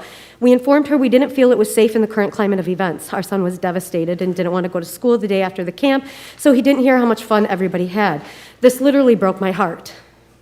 According to the World Health Organization, an average of 160 children per day are being murdered, limbs of children being amputated, and women undergoing C-sections with no anesthetic. You know, on the way to the soccer games, my sons have expressed to me how they are dedicating their games to the children of Palestine who are no longer able to play due to limb amputations or being killed. There are also hundreds of thousands of children literally starving to death. Do you have any idea how many times a day I say to my kids when they are complaining about not liking their food or not finishing everything on their plate to remember the children of Gaza and how they are literally starving? I can guarantee you that this is not just happening in my home. Have any of the resource personnel at schools or your DE&I department considered to reach out to our Arab American Muslim students in our community to simply ask, are you okay? The answer is a resounding no. In relation to the travesty of events in Gaza that have continued to unfold for over 4 months now, with each day showing to be worse than the previous, there has been no email to express concern or outreach for our community. Although we are grieving, we are resilient. Our presence here tonight is a reminder that we are here too, our community matters, and we deserve to be heard and included. Our goal is to be proactive as to avoid the repercussions of inaction that lead to reaction. If we do not allow open, mature, and mutual dialogue in relation to a man-made catastrophe, we will never begin to build the bridge to fill the gap of misunderstanding to an actually uncomplicated situation. After hearing and knowing all this is happening, complacency and inaction is not an option in a time of a live genocide with this magnitude. For those in which word ceasefire has become a controversial term in the time of a live genocide, ask yourself what you would have done in the darkest times of the world's darkest moments of history. I implore you all to pass a ceasefire resolution to ensure all the members in this district matter and feel a firm sense of safety, unification, and acceptance. Thank you.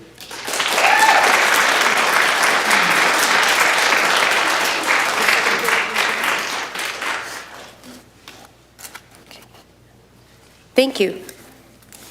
Next, we have Ebrar Alsagar.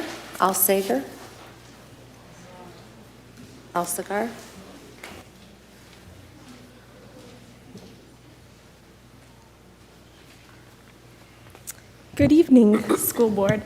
My name is Abrar, and I'm a senior at North Farmington High School. What should have been the most exciting year of my high school career became haunted by the disturbing images of the war crimes happening to Gaza. I found it so hard to be happy in a world where people are running from missiles and others are running for stainless steel Stanley Cups. We've witnessed families like mine seeking shelters in schools, hospitals, churches, and mosques. I feel so guilty for ending my semester with all A's while the school board in Gaza has ended the 2023-2024 school year early because the kids simply couldn't go back to school because they are dead. This may seem like a foreign issue, but it is not. With our tax dollars, 3 school buses of kids are killed every day. Another statistic that shook me to my core is the fact that if you went to 1 funeral a day for the children killed in Palestine since October 7th, it would take you more than 27 years to attend all of the funerals. We were once counting days, now we are counting months, and the numbers are only going up. Last year, I took one of the most important classes of my life, AP US Government and Politics. And if there's anything I learned from that rigorous class, it's that change for the better happens in steps and it begins with us. So I urge you to take action and stand on the right side of history by supporting our call for a ceasefire resolution. And I leave you with a powerful quote said by Dr. Martin Luther King Jr. "A time comes when silence is betrayal." Thank you.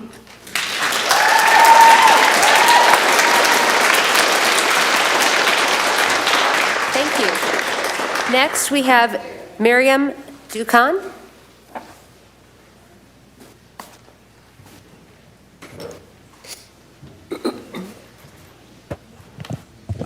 Good evening, respected board members. My name is Miriam Dukan. I'm a freshman at FHS, and I'm also on the student roundtable.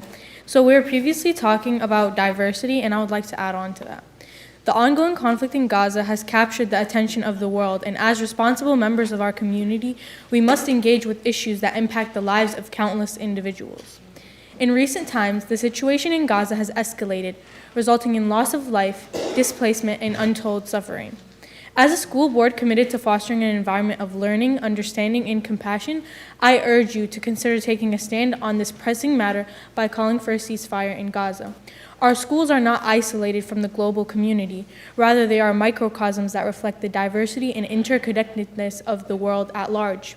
By addressing the issue of the conflict in Gaza, we are not only standing in solidarity with those directly affected, but also imparting crucial lessons of empathy, justice, and peaceful resolutions to our students. Education is a powerful tool that has the potential to shape the minds of the next generation. It is through our schools that we can instill values of tolerance, cooperation, and a commitment to finding peaceful solutions to conflicts. By calling for a ceasefire, we send a clear message that we value human life, the well-being of communities, and the importance of dialogue over violence. Furthermore, taking a stance on this issue aligns with the principles of global citizenship that we aim to instill in our students. We must teach them that their responsibilities extend beyond the walls of our classrooms and into the wider world. Encouraging a call for a ceasefire in Gaza is a tangible way for us to demonstrate our commitment to fostering global citizens who are aware of and engaged in the world's challenges. It is important to acknowledge that discussing global conflicts within our educational institutions may be sensitive. However, it is precisely in these moments of difficulty and complexity that we have the opportunity to foster open dialogue, critical thinking, and understanding among our students. In conclusion, by calling for a ceasefire in Gaza, we are not only expressing our concern for those directly affected by the conflict, but also fulfilling our role as educators in shaping the values and perspectives of the next generation. Let us stand together in advocating for peace, justice, and a better future for all. Thank you.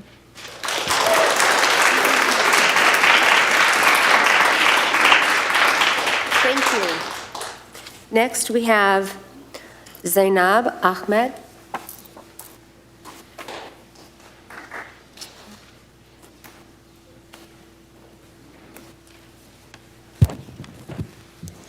Good evening, respected Farmington Public School Board members.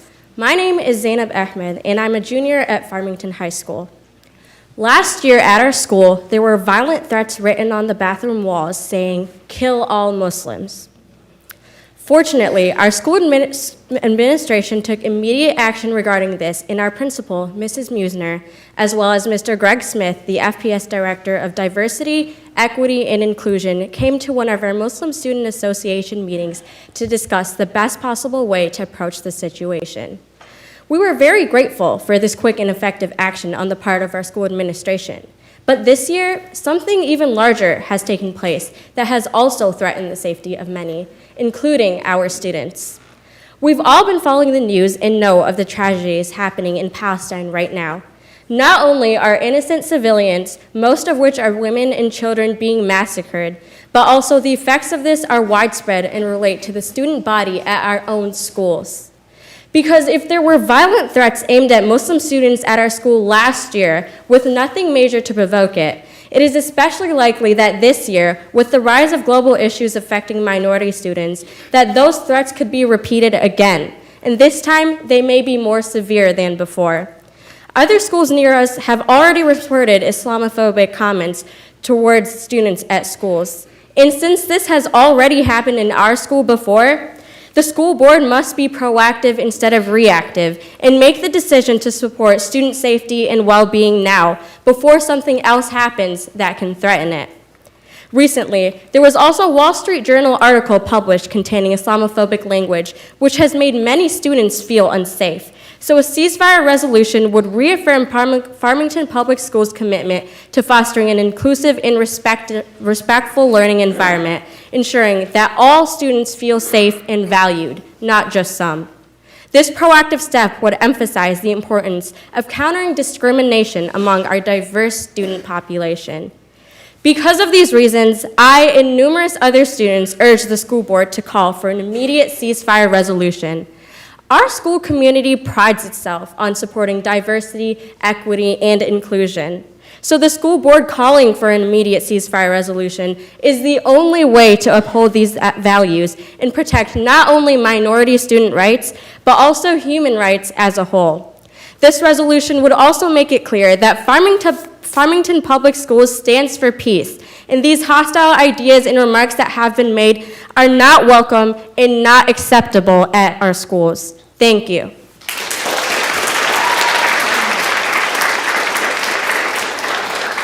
Thank you.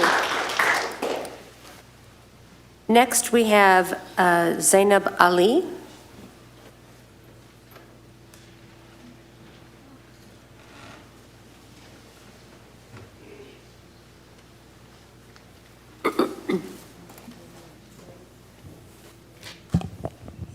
Good evening. My name is Zainab Ali. I'm a freshman in Farmington High School here, and I stand here today to encourage you all to express the proclamation of a ceasefire resolution regarding the genocide currently happening in Palestine.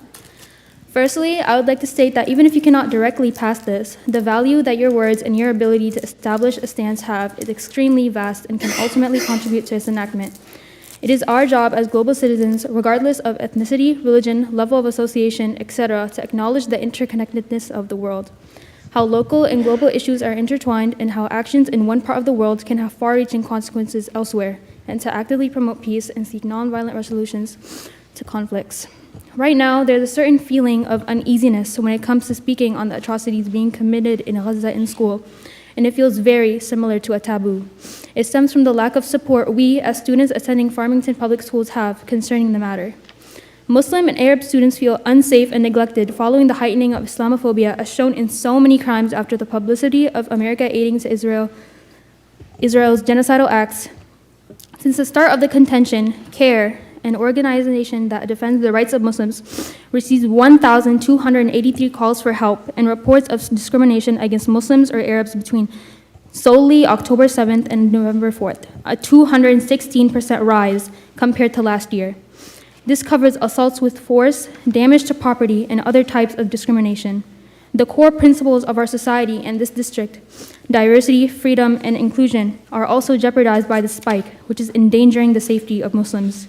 And many of these Islamophobic crimes were committed so close to where we live that anything could happen at any given moment, and that scares me. I myself identifying as Muslim and having so many Muslim and Arab friends here. Recently, Ann Arbor's school board had called for a ceasefire resolution last month following Detroit City Council. So what's stopping us? Students and families will continue to become wary of their security here, knowing that their district, where they live, fails to acknowledge them and their concerns. To conclude, systems of authority staying nonchalant on this matter, notioning that it doesn't concern us, will contribute to the ignorance of not only students, but residents here within and out of schools, and will ultimately lead to prejudice, discrimination, and harm in our community and worldwide. Calling for a ceasefire will encourage the people in our district to become aware and properly educated, preventing this. Please take our pleas into account and know that by proposing the proclamation of a ceasefire, you are not only making the right decision, but a morally obliged one. Thank you.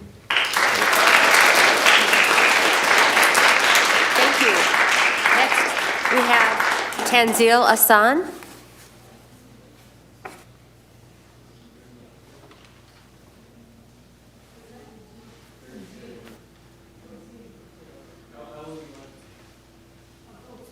Tanzil Asan. Oh, okay, duplicate card. Wania Abbasi.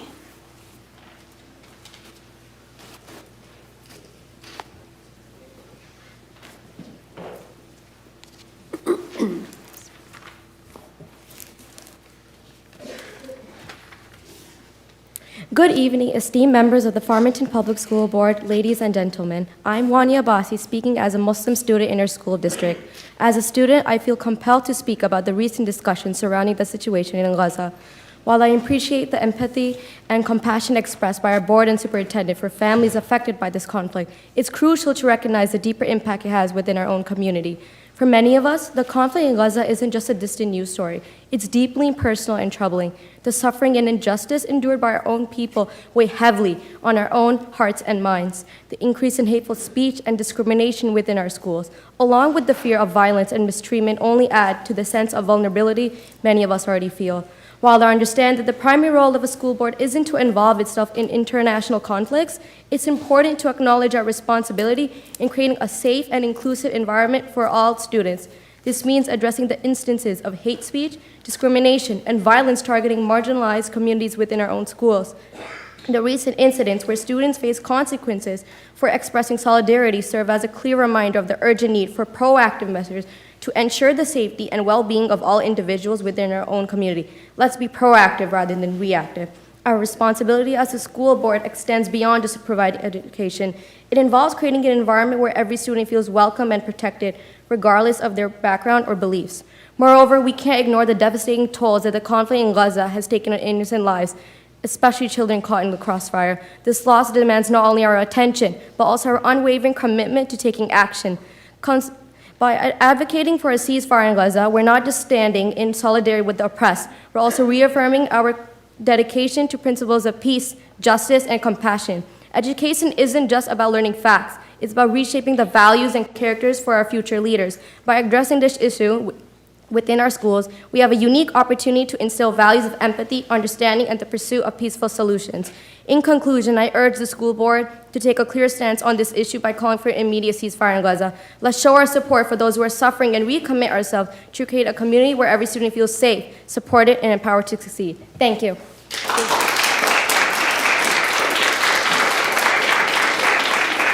Thank you. Next, we have Eugene Greenstein.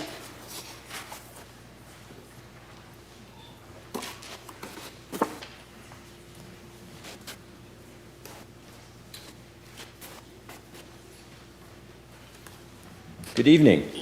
The film The Right to Read, which came out last year, shares the stories of an NAACP activist, a teacher, and 2 American families who fight to provide our youngest generation with the most foundational indicator of lifelong success, the ability to read. It pushes phonics. It targets getting schools to 95% literacy, a lot better than our best Farmington school. The board and all the teaching staff should be shown the right to read, to kickstart literacy for all students. This should be the focus of board discussions, as literacy is key to student success, as you know. We are starting to go in the right direction, but the board priority is not there, and we have the upper grades that are far behind, and there is no plan. There is no reason to go slow. The issue is to educate all teachers, set up implementation teams at all grade levels to educate themselves and educate others. Organizations like Beyond Basics have experience and should be brought in to lecture teachers on what they have found works, and there are several good books on the subject. Let's follow the science of reading. We need to be good, and we don't need to wait for perfection. We should be a learning organization. The budget needs specific funds to jumpstart literacy, be it remediation or starting it right in kindergarten and preschool. The $8 million in reserves needs to be allocated smartly to literacy starting this fall. Now's the time to put reading education in the budget explicitly. Is literacy a priority in FPS? It's certainly not the priority of this board. Thomas Hull's great efforts need mainstream classroom support. Saturday tutoring has its place, but it can't fix the literacy problem.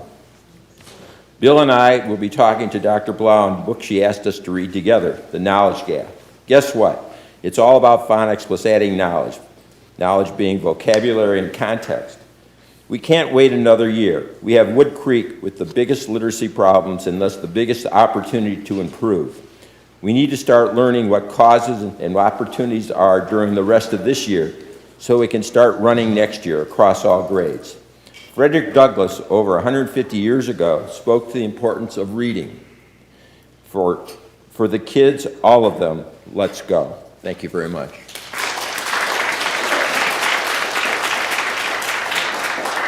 Thank you. Next, we have Marcel Martin.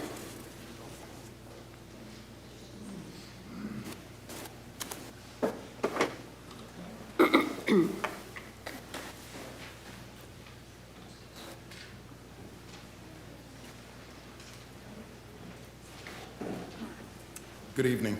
I'm not going to speak so eloquently as some of these students have, but I really do hope that you hear what they say and you guys take action on it.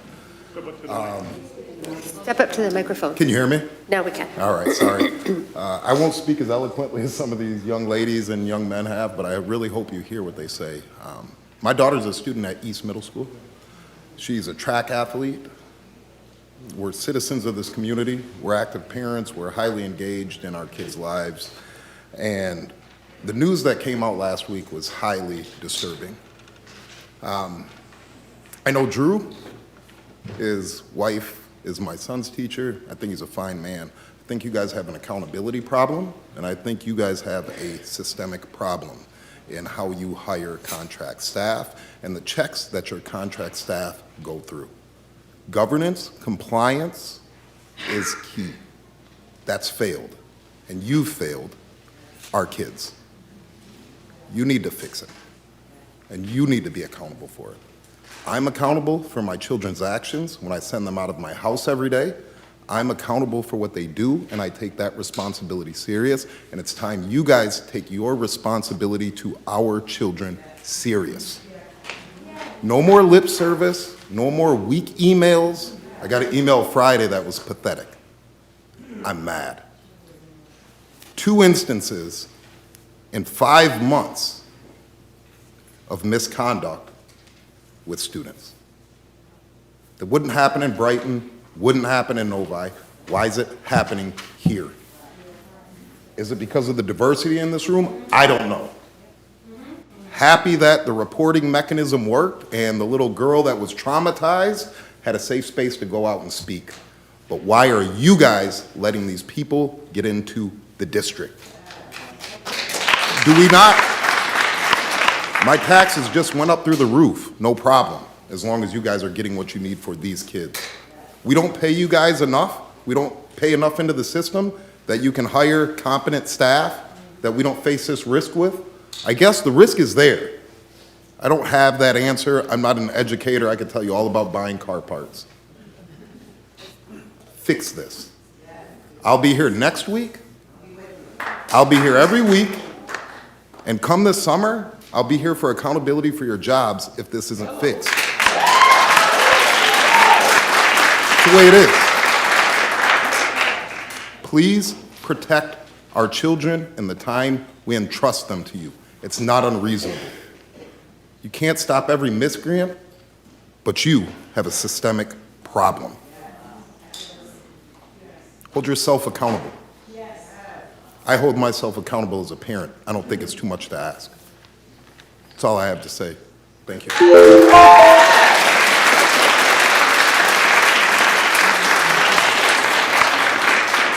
Next, we have T.R. Carr.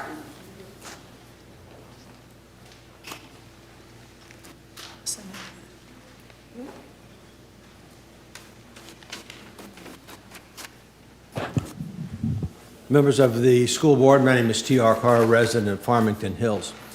I have a question and I have a request.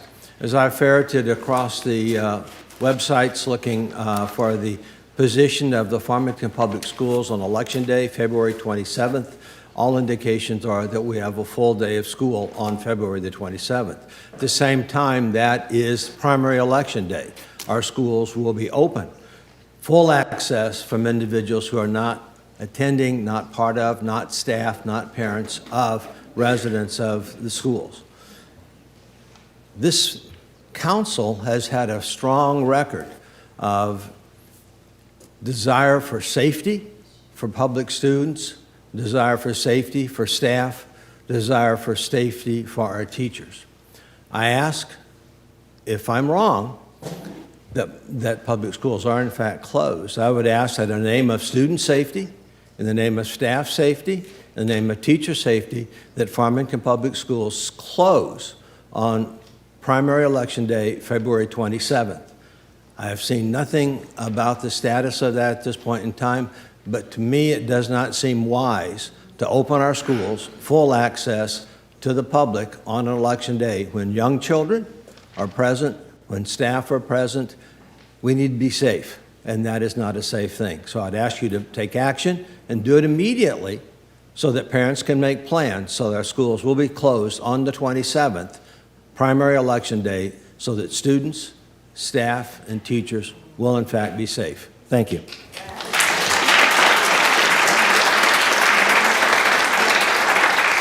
Next, Mary Beth Sikora.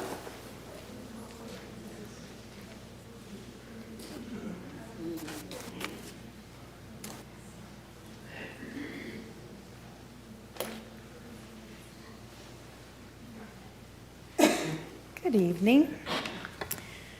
I had hoped that I would never have to come and stand before this board again. Those for the 39 years that I have been addressing the board. I may not have done it my very first year here as an employee in Farmington Public Schools, as a mother who sent her children, and as a grandmother who sent her grandsons, beautiful young men of color, as the restorative practice facilitator, as an employee who has been part of these DEI plans of, we call them everything, over the 36 years that I worked in this district. I am retired for 3 years. I had hoped I'd never have to be here again. Talk about a systemic problem. We got it, and we've had it, and it's not going away until some leaders will stand up and hold our staff responsible. And I'm sorry, Dr. Blau, that wonderful list that you read off and gave those resounding yes, that's a bunch of smoke and mirrors. That is not true. As a member, working on all those plans for almost 30 years and working in the schools across this district in many roles, and in my last 7 years as the restorative practice facilitator, because we were mandated to do something about our issues and how we take care of our brown and black children. Oh, and we have failed time and time again. And when I heard this is all continuing it, we really have a problem. And when, as a district, and when, as a board, are we going to hold our leaders responsible? It's frightening to me. The calls I still get from our children who are still experiencing the trauma that Farmington Public Schools allowed to happen, because we don't have administrators who will say, no, we will not accept this. We try to excuse it, we shuffle them around for buildings, we let them finish out so they can get that retirement. We need to stand up and do something because we are harming our children. Please, how many times, how many people have to get this message to you because you guys aren't doing anything? And yes, there's been board members before, and we've had superintendents and all kinds of other different people, but we have to be responsible. Once again, I'm going to beg you all, and do not think that little list, we're not doing it, guys. We're not. Talk about fluff, talk about smoke and mirrors, that's what that is. So I beg you to make a difference for our children.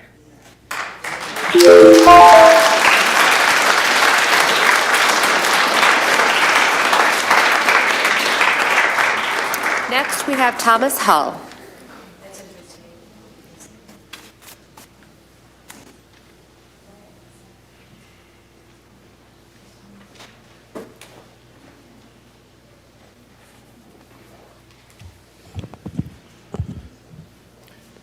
First, I'd like to say Happy Black History Month, okay?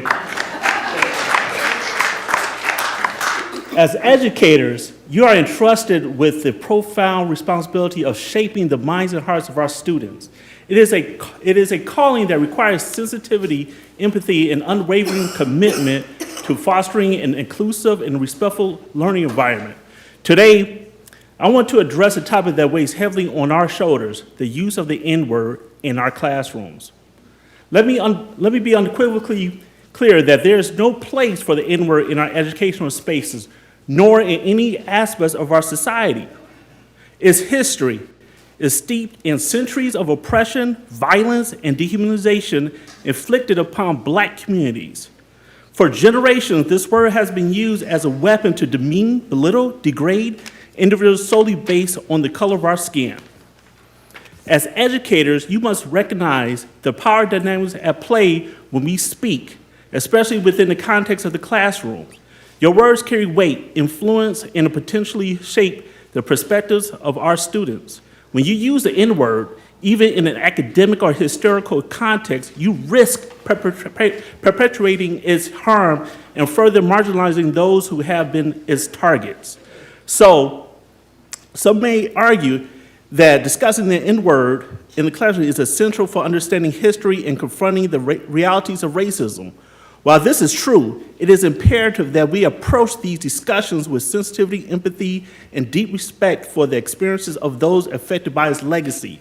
We must create spaces where students feel safe to engage in open, honest dialogue about racism, discrimination, privilege.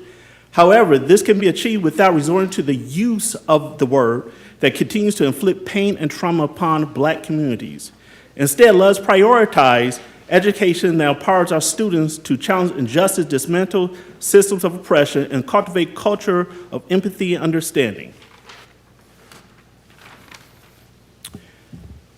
Also, due to recent events in the news, recent past events that we have, there's no excuse, no justification for any form of sexual misconduct directed at children. It is an irreprehensible violation of trust, innocence, and basic human dignity.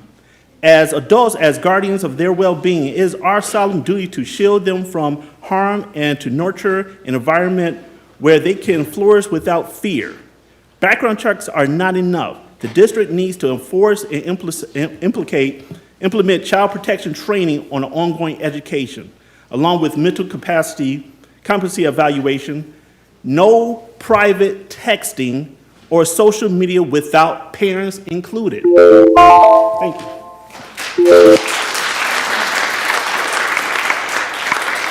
Thank you. Next, we have Erica White.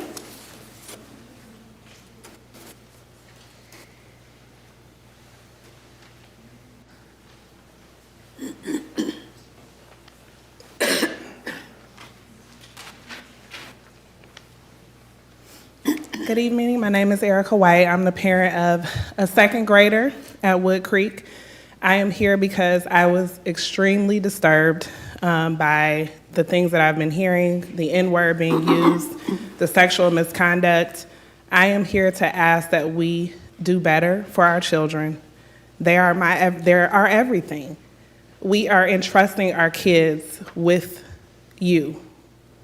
When is the district going to put kids first and not adults? The kids have to come first.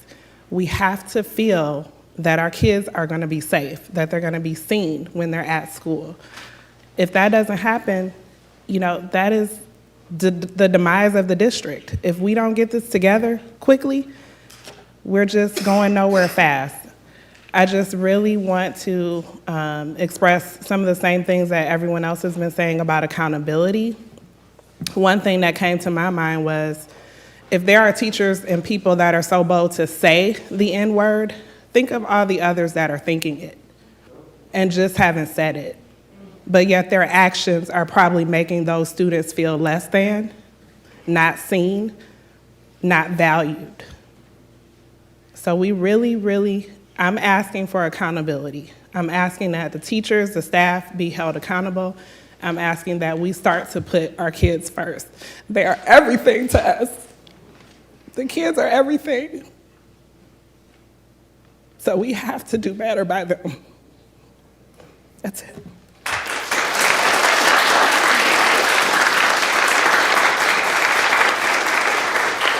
Thank you. Next, we have Tracy Pease.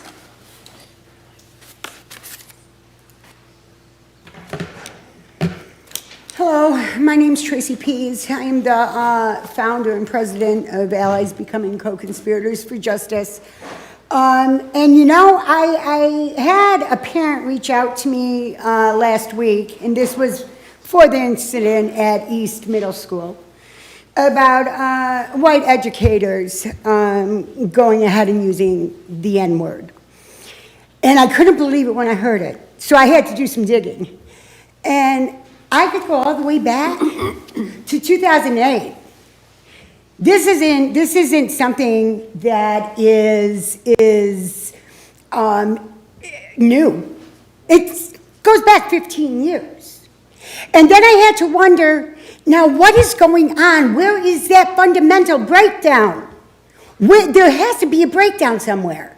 And then lo and behold, I come into this meeting, in the first 5 minutes, I get to hear a white woman talk about DEI training. And its success. I don't care if you are a doctor. You are a white woman, you are not qualified to go ahead and determine if DEI is working or not. Check your privilege. Now,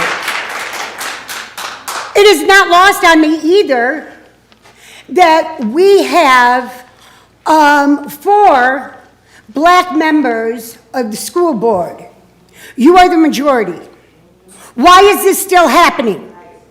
Why is this still happening? Your kids, the black students, are being abused. Not just by kids, but they are being abused by adults. You have a responsibility to protect these kids, and you are failing miserably. And your DEI committee that you have, why is there not a black member on the committee? Why do they all present as white? Don't we have a member of the school board that does DEI training? Why aren't we utilizing the black community to go ahead and do DEI training? This is obscene, and I promise you this. I promise you this. Just like that gentleman that came up here and said he will be here every week, so will I. And I will be doing more digging. And if, for those of you who don't know me, you can go ahead and talk to Southfield City Council, Hazel Park City Council, and Westland City Council. I'm sorry, They're aware of that's me. time. Thank you.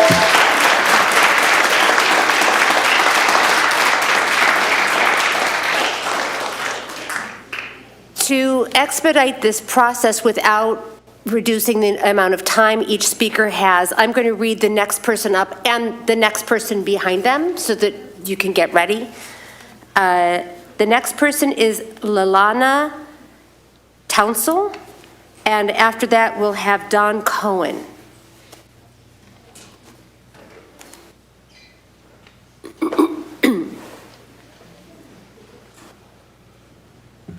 Can everybody hear me? Yes. My name is Leilana Townsell. I go to North Farmington. I'm a 12th grader.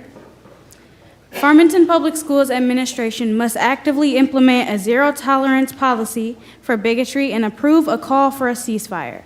Silence is complicity. Allowing bigotry space is active bigotry. Palestine is facing a genocide. Israeli occupation and intimidation has been prevalent in Palestine for nearing a century now, and it is intentional. Israel's occupation of Palestine, Britain's occupation of countless nations, Spain's occupation of South America, and Europe's occupation of North America all have a common denominator of white supremacy. It hurts everyone in ways that affect us in our everyday lives, as well as larger scale effects such as apartheid and genocide. Sudan and Congo are suffering at our benefit as well, but no one knows about that. At least 90% of murdered Palestinians were civilians, women and children. Palestine needs our help. They are starving and dying of infection as we speak. As Americans, our government funds war crimes like these time and time again. After initiating a group to organize an anti-apartheid seminar, I was encouraged to remove any mention of the condition of Palestine. Keeping people ignorant allows these atrocities to persist. I urge citizens to research where they put their money and who they vote for locally in large scale. I urge the school board to educate its students on current events and bias honestly. I also urge you to research white supremacy as a citizen and its forms to dismantle this system that only benefits a small portion of people. I support liberation for people everywhere, and today I do not denounce any groups of people. I denounce harmful narratives that are killing people today. Thank you. Thank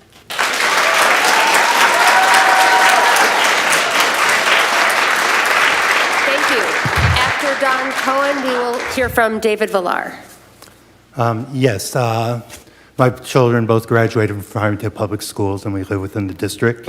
I didn't know what the issue about the N-word, but I can certainly agree it's not okay to say it. And I certainly agree with the idea of protecting students and giving them a safe environment to learn, because it's all about learning environment. And you've got some deep challenges. You have community leaders, you have passionate students, you have parents who are telling you to make a decision that their students cannot feel safe unless you weigh in on an international issue on which is multifaceted and which has many different sides, and by taking what particular position you will make unsafe for other students. You're in a very, very difficult position, and I have to commend you for not taking a ceasefire resolution because it's a no-win. It's not going to provide safety. And I think we also have to be challenging to communities, all communities, and tell them that we cannot provide your sense of security and safety in every environment. I have friends deeply concerned when Trump was president. They didn't feel safe and secure. They didn't need they could not have the school district come in and say, okay, we're taking positions. I know other people who don't feel safe under Biden. And again, you are not in a position to be able to say, okay, well, we're going to make you feel safe by weighing in on this issue. I don't think you can do it. You have enough challenges with Instagram and TikTok and the misinformation coming from there. Some solid information, but a lot of information for clicks, and it's very challenging to deal with parents and communities. And I commend you for standing up straight for it. To tell you again why you might not be able to do it, I'll give you some of my positions. And again, my children, would they feel safe and secure in this room with people talking about genocide and making charges which are simply not true? I hear about peace. I hear people talking about peace and human rights. I hear nobody talking about Israeli lives, whether they be Jewish, Filipino, Thai, Bedouin, or Druze, who were murdered by Hamas terrorists coming across the border. I don't hear anybody talking about the fact that there was a ceasefire in effect on October 7th, which Hamas broke. We only hear people saying, well, we need a ceasefire now, that Hamas is in terrible position. And of course, the Palestinian people are because of it. Secretary Blinken recognized that it was really Hamas who changed the situation and broke the ceasefire. Hamas is a terrorist organization. They're a religious fundamentalist organization. They're against Jews. They're against Christians. They're against Druze. They're against Arabs and Muslims who do not believe with them. They took this attack to stop peace. They did it with the Oslo Accords. Education is the answer. People have to feel secure. Thank you. Your time is up. Thank you. Your time is up. Okay. Excuse me. We all need to follow these same rules. Everyone was quiet and respectful for everyone who was spoken, and everyone who speaks is entitled to that same respect, whether we agree or disagree with one another. Everyone is entitled to the same respect. So I thank you to continue to be quiet and respectful. Yes, Mr. Villar. After Mr. Villar, we will have Rufida Kurashi. Okay, last time I was here, one of the first things I said about the conflict was that Israel has a right to exist, and it's understandable that they're going after terrorists. So someone did speak. But let's give 1 second for every Israeli who died in that conflict. Okay, fair enough. Let's give 1 second for every Palestinian who's died in that conflict. Some people don't seem to understand proportion. 25,000 children, 25,000 people. And this has been a racist diatribe for generations, not just in Israel. It's also been in other parts of the Middle East. It's been in America, where a single person of the dominant class is considered more important, and they get more empathy. Now that the tide is changing, there's this white lash, I guess. I don't know what to call it. But I'm going to address the other issues which are kind of tied to this. The board, you guys got 4 things to do. And really, it's a pivotal moment for some of you. You guys are going to have to look at each other and after this is over and go, you know what, guys, we're going to have to just go for this. You're going to have to do it. Employment of more black teachers. You got to find a way. There are black people out there that are qualified, more qualified than some of the people that you're hiring, and I don't know why it's such a challenge to find them. I've heard some of the explanations, but they're insufficient. Maybe talk to some of the Detroit and other Southfield areas and I don't know. This is over me. This is an HR thing. parent surveys. You're hearing people complain that the board isn't being accountable, that you guys aren't doing your jobs. This would have been and will be alleviated when you do the parent surveys, respond to the parent surveys, and make that one of the initiatives that are raised. You guys are doing it with the student surveys, so we're starting something. See how I'm being reasonable? You're starting a process. But now you're starting to see the tides are getting more and more intense. This is a sociological issue, and I'm going to come here every week and speak about this. The sociological issues with black students, especially, I don't know if it's more of a perception issue or not. I'm black, so let's just all relax. And I have black children, and my family, we understand this. There's this engagement that is the gap between parity in success versus, seeing this disparity. And lastly, will you just pass the Gaza resolution for the ceasefire? I mean, guys, just let it go. All the politicking and, oh God, what's going to happen? Let it go. Pass the resolution.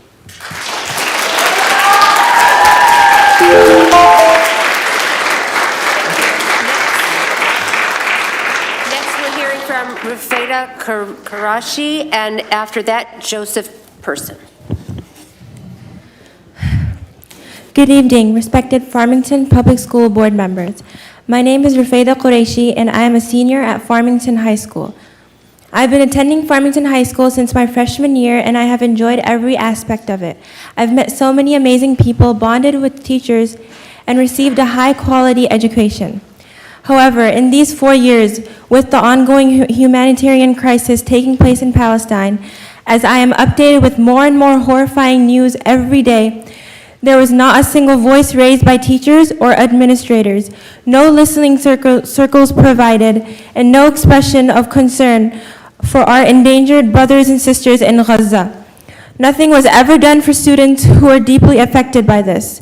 Every day, as I scroll through social media, I come across the most heartbreaking and terrible posts.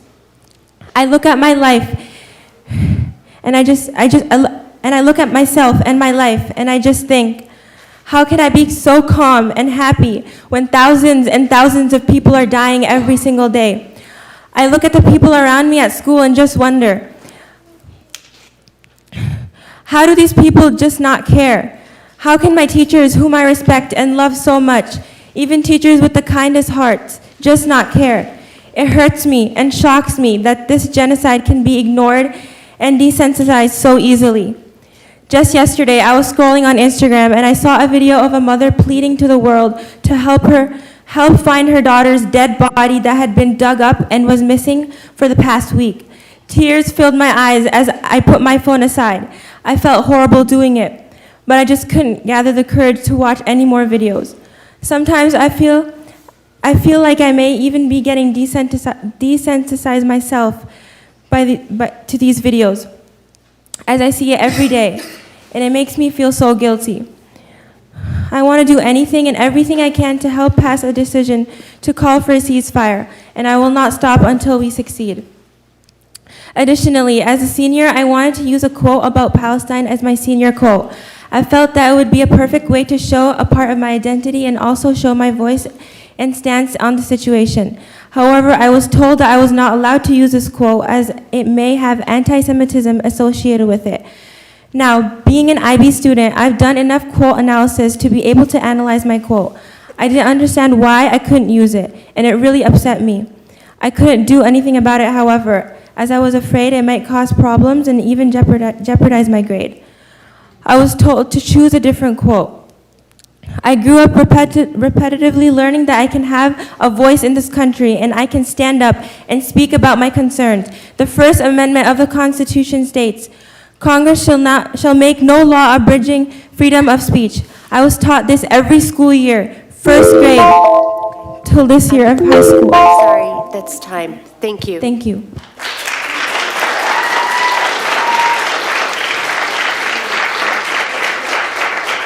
Next, we have Joseph Pearson, followed by Nazomi Emil Pena. Thank you, Board. Thank you, Board. My name is Joseph Pearson. I'm the chair of the Oakland County Democratic Black Caucus. I'm the cousin that I don't come out unless there's a serious problem. problem I see in the room is twofold. I spent 32 years in the military. I'm one of the few black men that sat down at the table with Yasser Arafat. Please address the board, sir. Please address the board. I'm one of the few black people that were military that sat down at the table with Yasser Arafat, who was the leader of the Palestinian Liberation Organization back in the 80s. I saw apartheid in that country, and I sympathized with it because I was part of the people that were sent over there to let's try and work. They needed a two-state solution to it. Haven't gotten it yet. But at the end of the day, I sympathize with them because the same way that Palestinians that are being killed now are the same way my black people were killed in Wall Street back in the 1920s because a black man said something or did something. All of a sudden, let's go destroy a whole neighborhood, a whole group of people. And I'm angry. You know, I'm not the angry black man, but I have a right to be the angry black man because for 400 years, we've been being dogged out, my people. And now there are some other people that are having the same problems. I'm saying to them, we need to come together and make a decision on who represents us. Now, I'm saving the last for y'all folk, black folk that's on the city council. Now, some of y'all have done some great things. Miss Angie Smith, I like what you're doing because you come to the table and call a spade a spade. I hear other people are here getting degrees, they work in the background and all of that. It don't mean nothing to me. When I gave my life and took that oath to fight for this country, I fought for everybody. I didn't fight for some people, just the black people, the Jews, the Gentiles, the Arabs. I fought for everybody. I don't see that out of my 4 black people.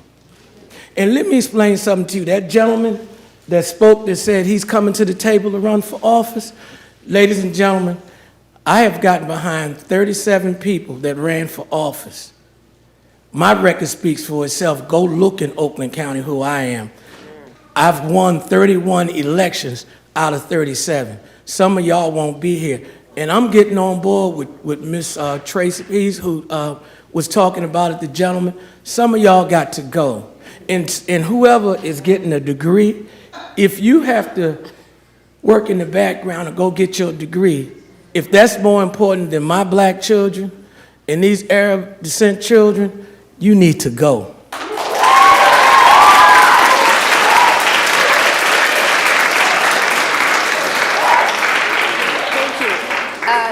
We'll be hearing next from Nozomi Emil Pena, followed by Alexandria Paratsakis. Can you hear me? Hi, I'm Nozomi Emil Pena. I am a student at Farmington High School, and honestly, I find it interesting that it's political to bring awareness to the genocide going on in Palestine, that it's offensive to bring awareness to the genocide going on in the Democratic Republic of Congo or my dad's home country, Sudan. But it's so easy to talk about Ukraine, a predominantly white nation. At my school, my friends were not allowed to bring awareness to anything that was going on in Palestine, Sudan, and Congo because it's also political, and Israeli people might find it offensive. But when I got my kufeye ripped off, my head, and my hijab, my school, was that not offensive? Multiple people saw it, did nothing. You know, I was scared to speak up about it due to the recent rise of hate crimes against Muslim people. At East Middle School last year, or the year before, we had a donation event and a Spirit Week for Ukraine. But now we are not even allowed to bring awareness to the situation that's going on in Palestine, Sudan, or Congo. Farmington Public Schools preaches diversity, but when Muslim, Black, and Arab people are dying, receiving discrimination, you silence us from speaking our mind, or you give us some pathetic apology. This is a double standard, honestly. As a mixed Black Muslim, I get called a bomber, terrorist, the N-word, and all sorts of names by people, and these students get no sort of punishment. But when my friends raise awareness about Black and Arab, brown people dying, No, you're fine. This school is so quick to call us out, calling us anti-Semitic. But my friends, we will not stand here and act as if people aren't dying, as if people aren't getting their legs and arms amputated without no anesthesia. If you are not dead, you are surviving off of grass and polluted water. So I ask you, please let us raise awareness about Palestine, the war in Sudan and Congo, and please at least try to help us pass the ceasefire resolution. Thank you.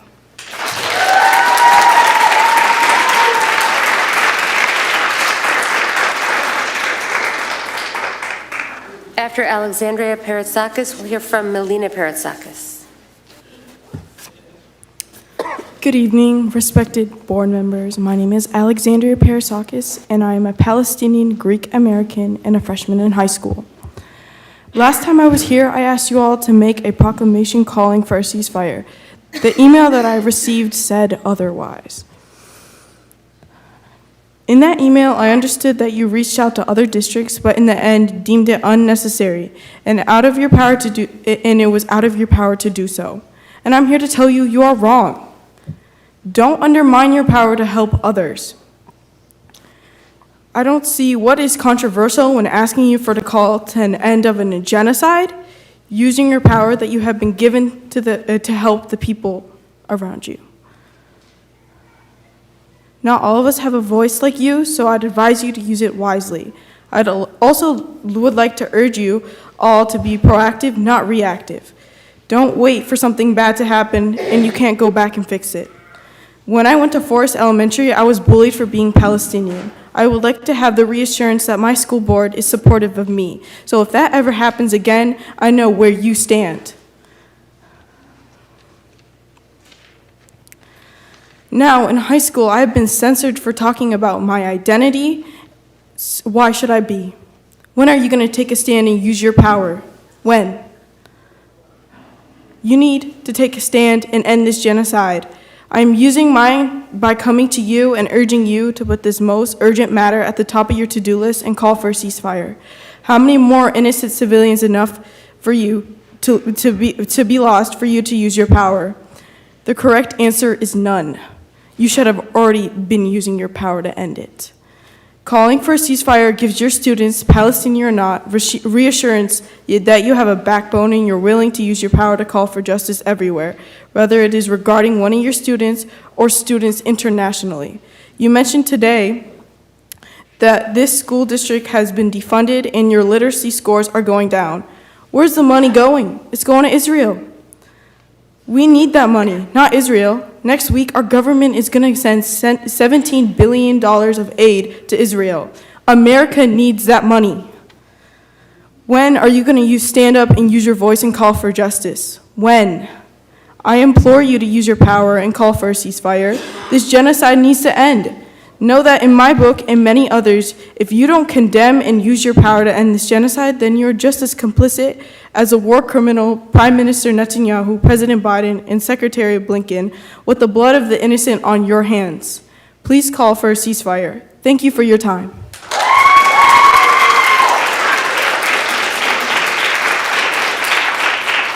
Next, we'll hear from Melina Parasakis, thank you, followed by Lauren Shelton.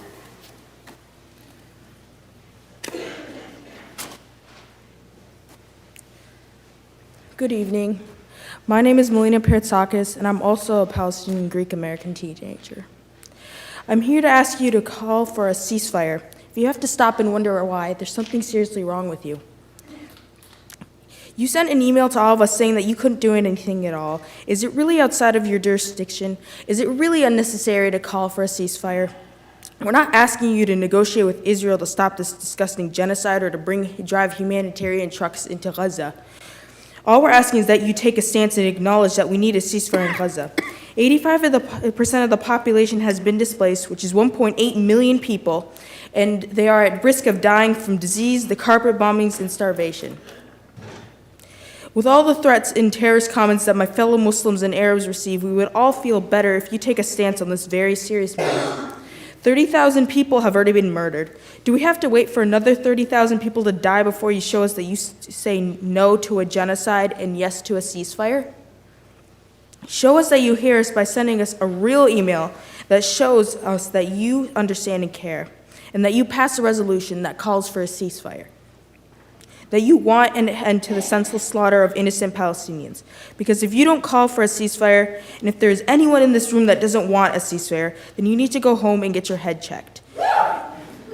Anyone that doesn't want an end to mass murdering of innocent civilians has lost their humanity. I really hope that isn't any of you. Thank you.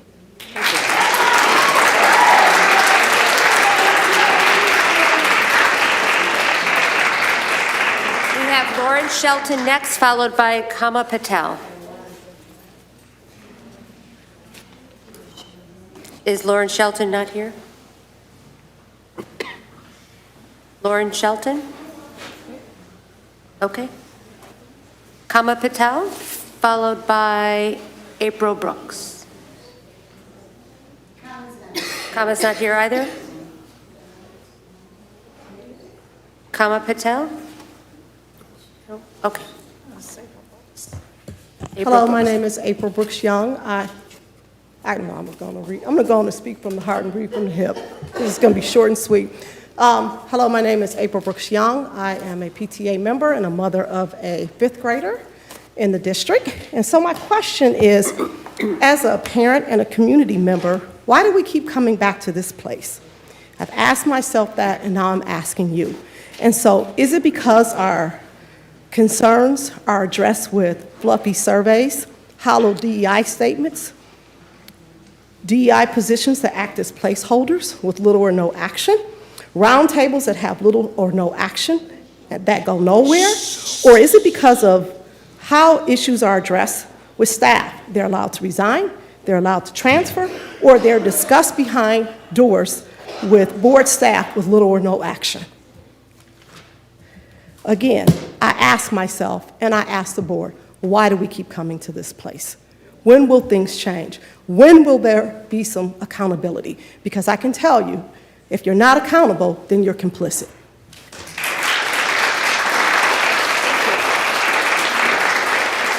Next, we have Reverend Dr. Patricia Coleman Burns, followed by Jenna Paratsakis.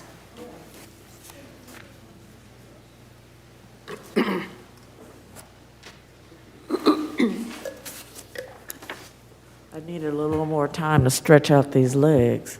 No problem. It's a long night, and you know you only see me on certain occasions. I am the pastor of First African Methodist Episcopal Church here in Farmington Hills. There's a saying that says, watch what they do, not what they say.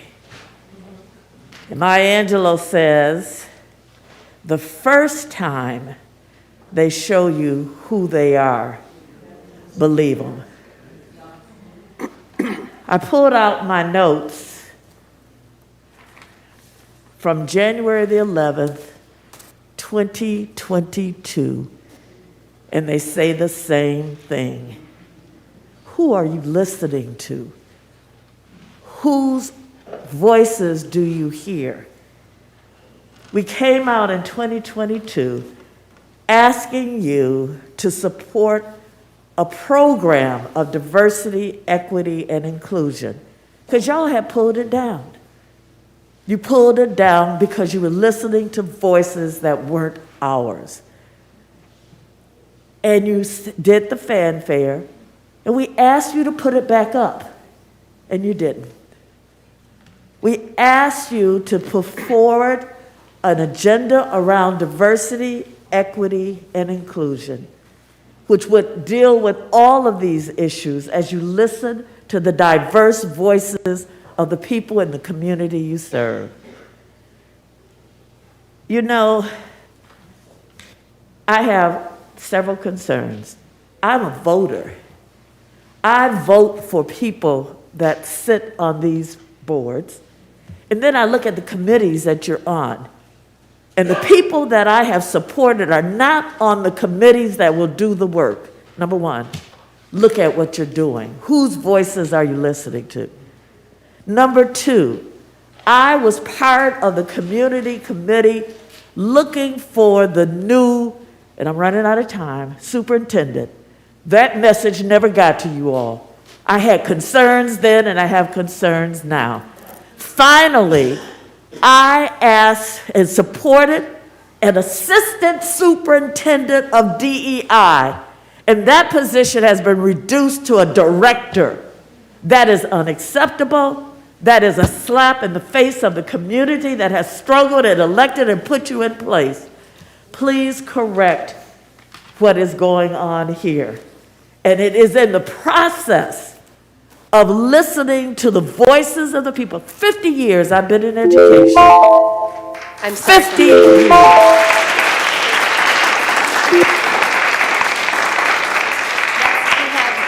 Jenna Paratsakis, followed by Nia Paratsakis. Good evening, Farmington Public School Board members. My name is Jenna Paratsakis, and I am a 12-year-old Palestinian Greek American 7th grader at Farmington STEAM Academy. I actually just came home from a volleyball game, and I was tired and hungry, and I didn't want to come. But guess what? The citizens of Gaza are tired. They are hungry, and they are dying every minute of every day.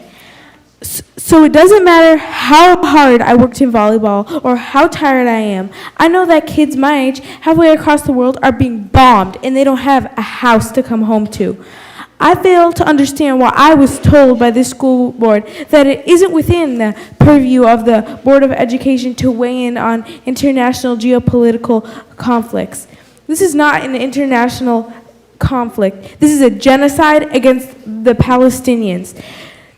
Number two, this is not a distant war, this is right at home. Every day, I feel the effect of witnessing my people's bloody bodies pulled from under the rubble, knowing full well that the bombs were sent by the United States,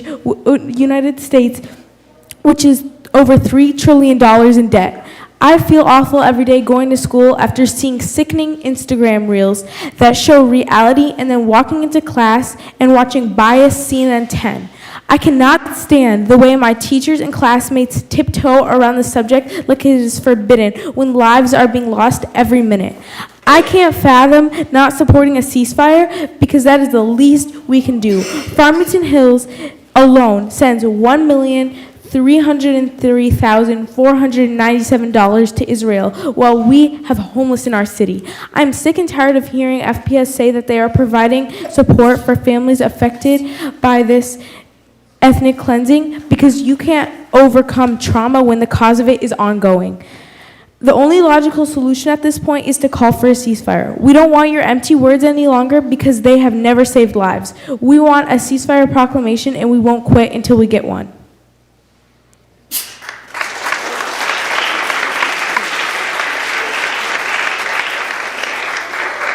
Next, we have Nia Paratsakis, followed by Stacy Jackson.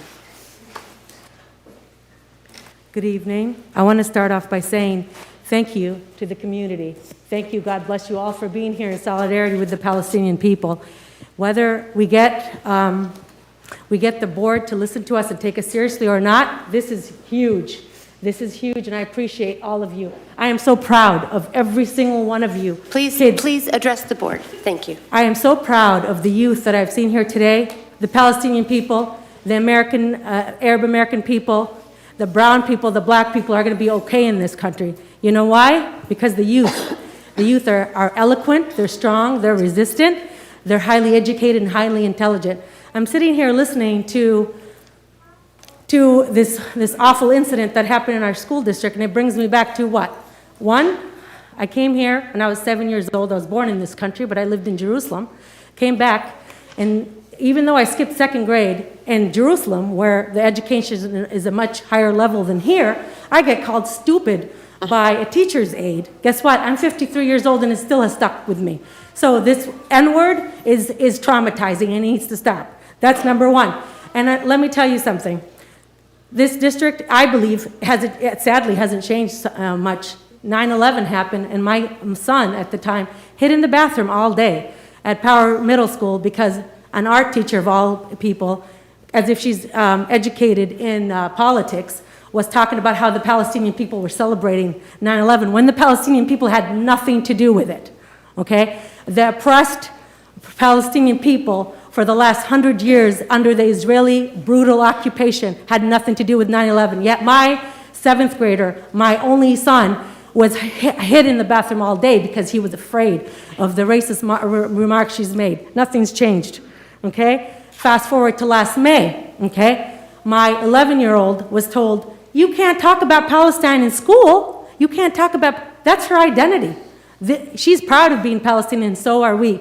And we stand for justice. That's what Palestine is. We stand for justice, okay? And this is last May. It isn't last month or 2 months ago. It was last May, okay? This is the second time I come here to speak with you guys. And I thought that It's a very small thing to say, we're gonna put this ceasefire. It's 2-3 words. It doesn't cost you anything. I don't understand. Where is the problem? Would you rather the 27% literacy rate in Wood Creek and the 50% of impoverished black students in Wood Creek? Or would you rather put that 17.6 billion that's going to Israel to murder Palestinian people, okay, we're already starving since 2005 from the block and the blockade and siege that has been placed on Gaza? Where are our priorities as U.S. citizens, as citizens of Farmington Hills? Sorry, thank you.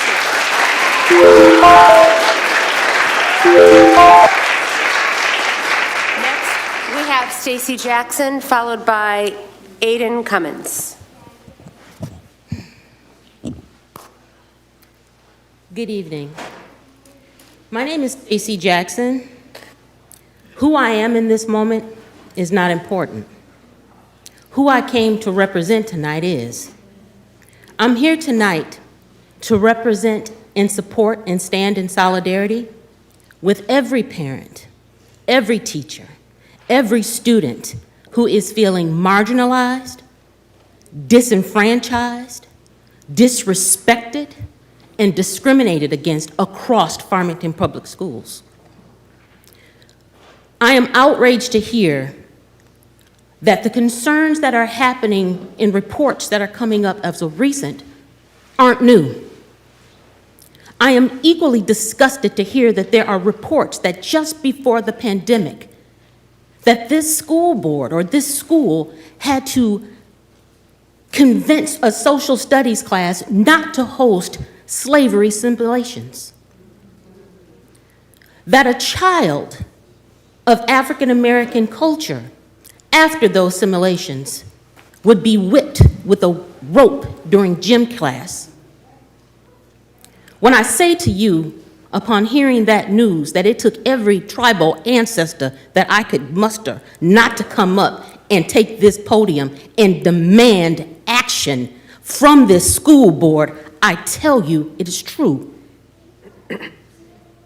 Racism without repercussion will shortly be repeated. I say to this board that as a black woman, there are certain things I will not allow my black children to repeat. Discrimination and racism in the schools is unacceptable. Period. Full stop. My husband has a saying that it takes those with a heart to have a spine. This board shows no spine because it has no courage to show its heart. It takes courage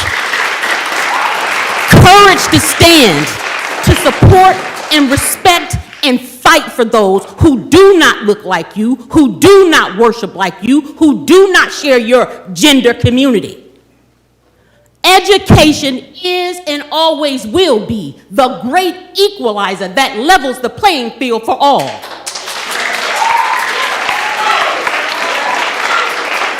I pledge to you, Farmington has cousins in Southfield. We will come out. We will be here every Monday. And this board will be held accountable. You will show your spine, you will have some heart, and you will respect every child in your school district. Okay.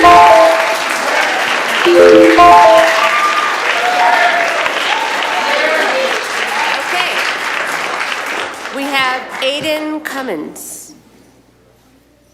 Hello, board members. I'm here to address the genocide occurring in Gaza. It has no longer become a matter of international affairs. It has become a war that has affected our home. On October 17th of 2023, the former president of the United States called for the deportation of Arab Americans for supporting Palestine. How are students supposed to go to school supporting anti-genocide, fearing deportation from a president who is currently on the ballot for election next November? Additionally, we are sending another $17.6 billion in aid to Israel when With this same amount of money, we could have ended the homelessness crisis in America. We could have sent 550,000 students to college. But instead, we choose to send money to an apartheid-supporting state. And also, recently, news publications such as the New York Times and the Wall Street Journal have published Islamophobic language. How are students supposed to go to school and feel safe if this language is being published in headline media? Additionally, there are anti-BDS laws in place inside the United States and including the state of Michigan that make it illegal to protest the state of Israel. How is this in line with our First Amendment rights? Why are we forced to support a government that commits genocide and supports apartheid? I call on you, school board members, to fulfill your duty to protect the students and the constituents that you represent and call for a ceasefire in Gaza. Thank you.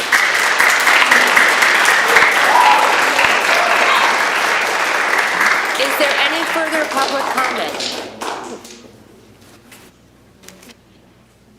Kelly Goldberg?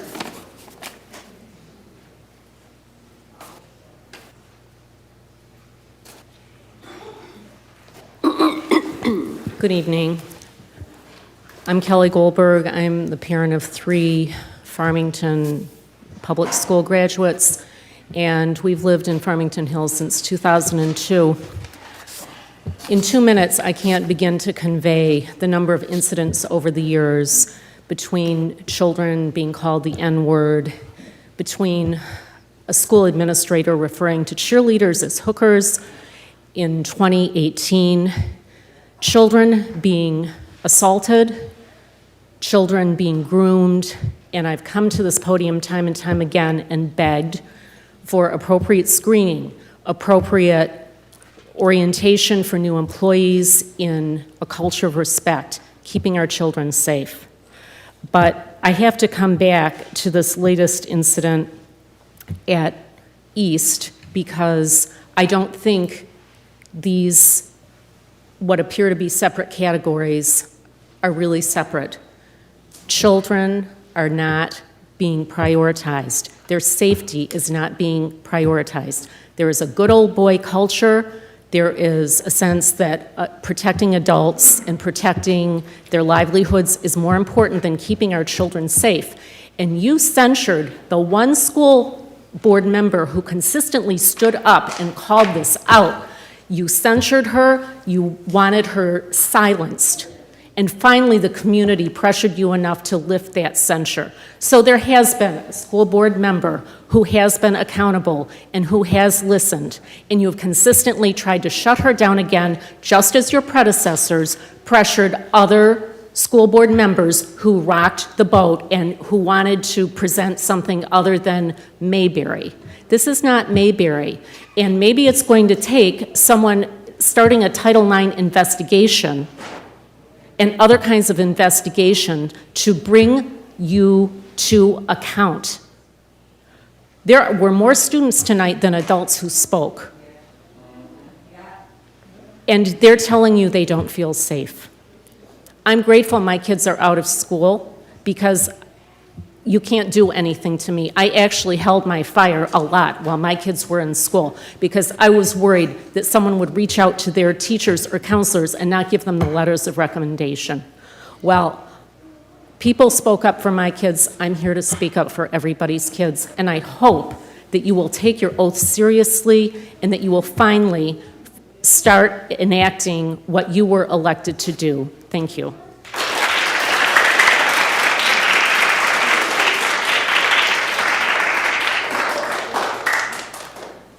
Next, we have Anwar Al-Kurne.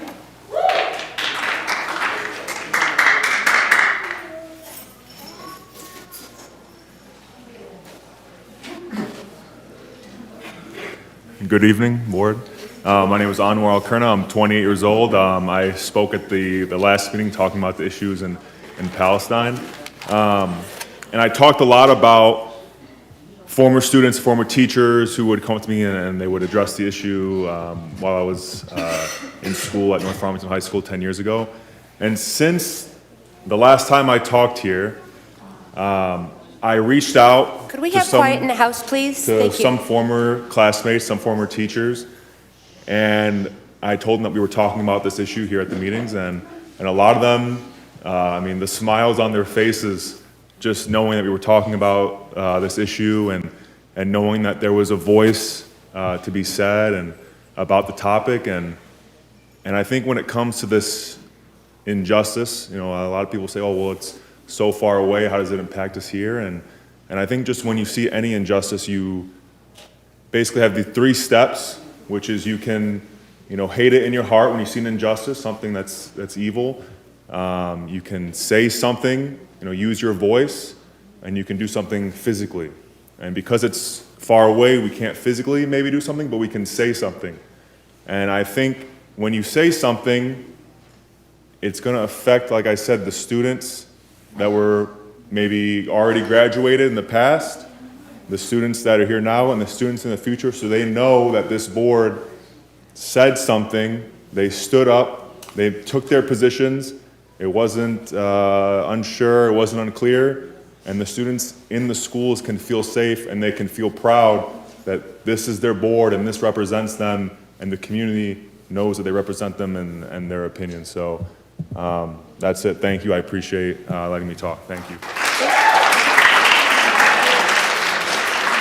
Is there any further public comment? Any further public comment? Any further public comment? Okay. Dr. Blau? Seeing no further public comment, we will continue with our meeting. Dr. Blau? Nope. Point of information? No, ma'am. Now you're gonna. Action items. So you're First, gonna. we are going Dr. through the Blau, K-5. Let us take a 5-minute recess, Are you gonna? please. Here we go again. We'll take a 5-minute recess.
We need quiet in this room.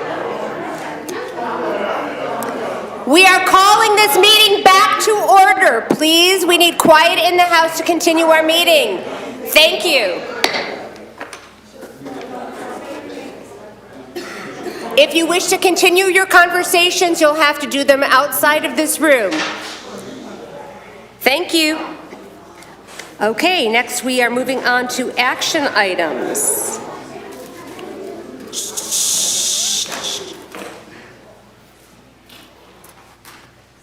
Yes, Ms. Weems. This matter, K through 5 literacy adoption, was on reading and writing, was presented in detail at the January 23rd Board of Education regular meeting. I move that the Board of Education approve the adoption of the Wit and Wisdom curriculum as presented. Support. The K-5 literacy adoption of the Reading and Writing Wit and Wisdom program motion has been put forward by Ms. Weems and supported by, was that Mr. Walker? Is there any discussion? Seeing none, could we have a roll call vote? You may. Ms. Smith? Yes. Ms. Fox? Yes. Ms. Weems? Yes. Mr. Walker? Yes. I myself am a yes. Dr. Blau? Yes. Motion carries. Thank you. Moving on, we have the STEAM Academy Fire Alarm Bid Pack.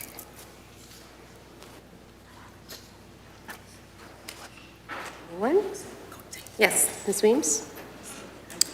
This item was also presented in detail at the January 23rd Board of Education regular meeting.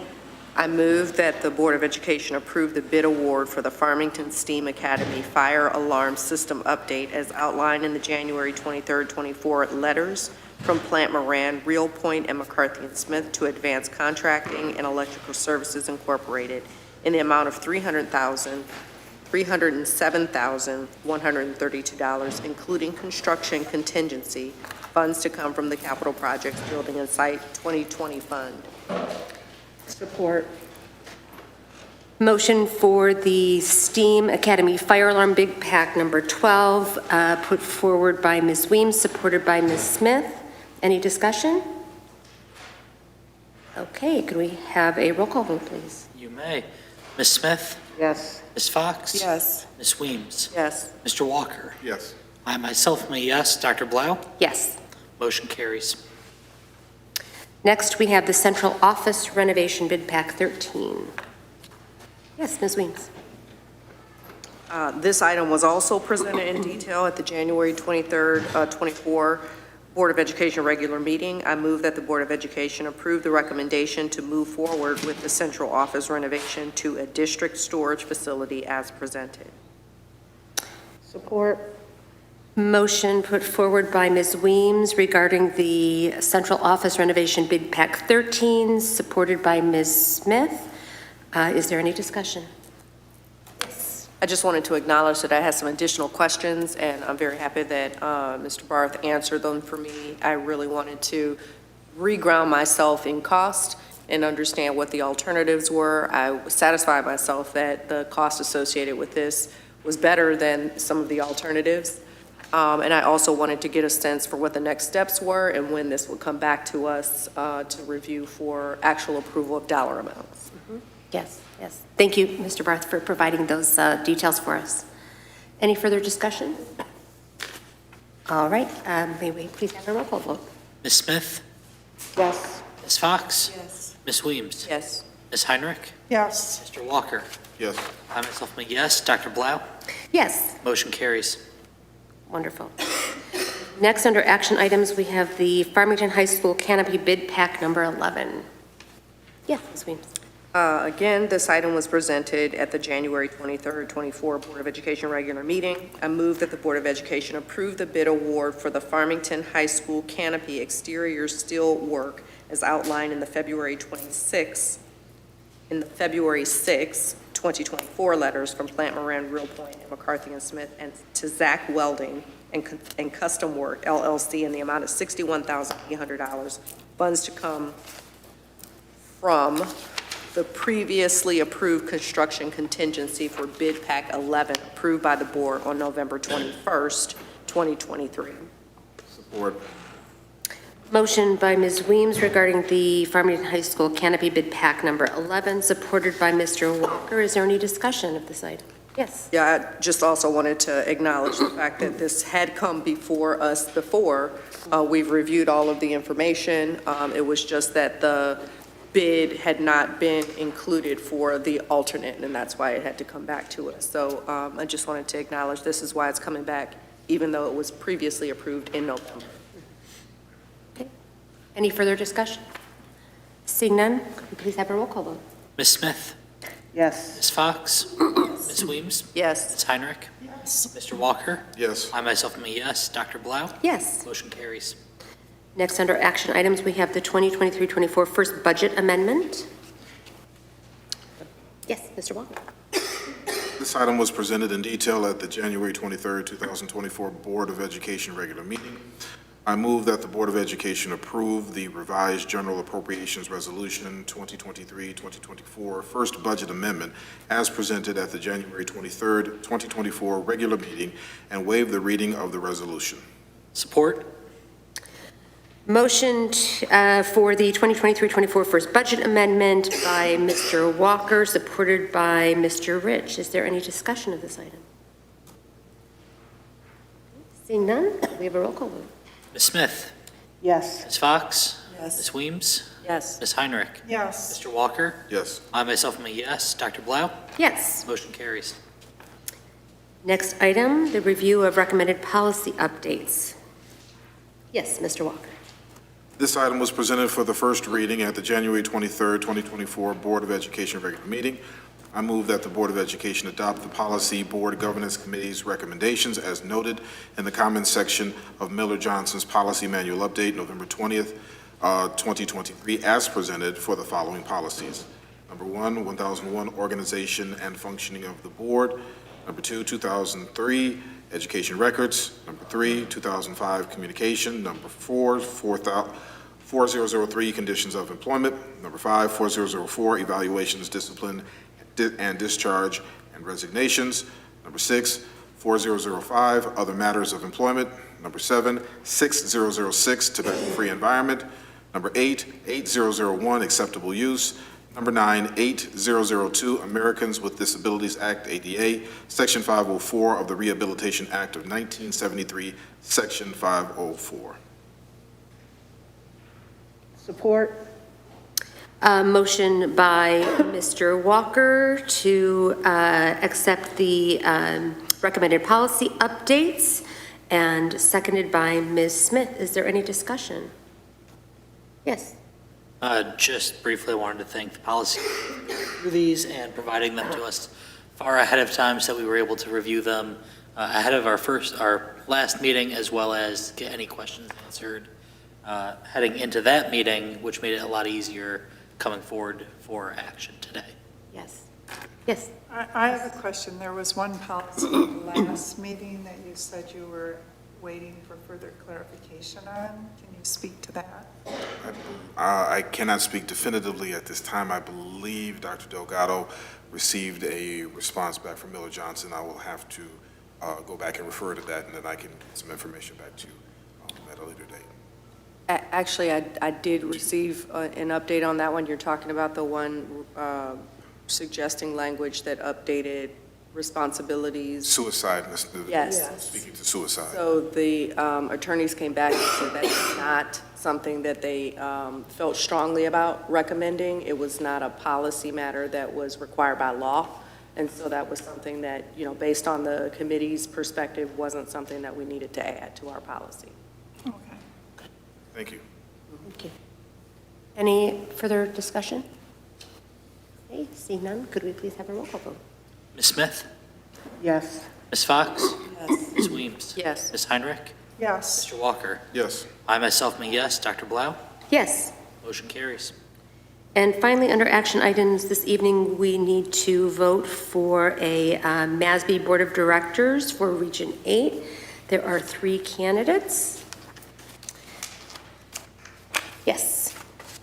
I move that the Board of Education cast its ballot for Birgit McQuiston for the MASB Board of Directors Region 8 election and authorize the Superintendent's Office Executive Assistant to submit the ballot. Second. Motion put forth by Ms. Heinrich to select Birgit McQuiston as our recommendation for a candidate for the MASB Board of Directors for Region 8. Motion supported by Ms. Weems. Is there any discussion? Yes, Ms. Smith. I'd like to know why we couldn't look at any other candidate opposed to Brigette. You do have Melody Hines on here, who has been a huge advocate and has done a great job throughout the state of Michigan. So I would wonder why we couldn't ask for Melody Hines. Go ahead. Ms. Heinrich? Yeah, we haven't had any discussion on any of the candidates. You know, I reviewed all of the bios of all of the candidates, and they're all highly qualified. And Birgit McQuiston has the most experience, has served the longest, and I have to pull up her bio, but based on her experience and all the boards she served on and the number of years of service and her continuing education, and just from my personal experience of being on the board, learning how, you know, first year, second year, third year, as you go through and gain more experience, how it just helps and makes a better advocate. And I just felt that she was the strongest candidate, in my opinion, and that's why I recommended her. So, I mean, it's up for discussion. Right. Well, I actually know two of the candidates out of the three. And, well, one, how can you get your experience if you don't allow someone else to come on board? But I know Brigette very well. She has done a phenomenal job, but I also know Melody Hines. And I think that it should have come to us to have a discussion. I, too, am experienced. We have board members that are not, but you may see something different in me or somebody that has more experience than I do.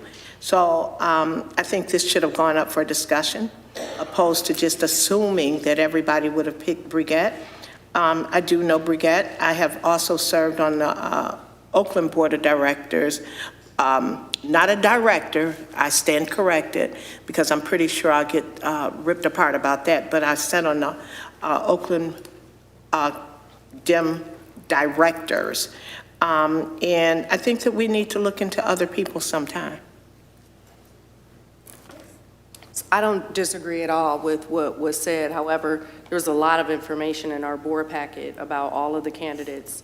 I also saw a note from several of the candidates, you know, providing additional information. They reached out to us. I also saw a note that came out outlining what we were meant to do today, and there is no definitive person that we were meant to pick today. In fact, I see that we could choose one of three. So I think in the motion. In the motion. Right. So no one was proposing that for sure. I personally, if it were me, I would have done the same thing and recommended that we choose Birgette, because I've read through all of the bios. Is certainly the strongest one, has the most experience, both in terms of years and offices held, has the most certainly certifications. When I read through, I don't think that any one of them could do would not serve in the role well. I think any of them could, but I mean, one did clearly come out as more experienced and well-versed, and is also the incumbent. I've had experience with this person as well, and think that, you know, she could definitely continue to do the job. I'll be honest, when I read the election statements across the three, the one that you're suggesting is not as strong to me at all. It came across as very, the things that she's mentioning here are certainly things that I'm sure she contributed to, but could not have done on her own. And I didn't quite like the fact that there was an assumption that it was I instead of we. That was what stood out for me. Right. If there were, you know, I'd say we passed a bond, we contributed to, you know, what we were doing as opposed to I. And then again, you know, when I'm looking at the qualifications of what this person has done, it certainly stands out. This is certainly the individual's effort and contribution.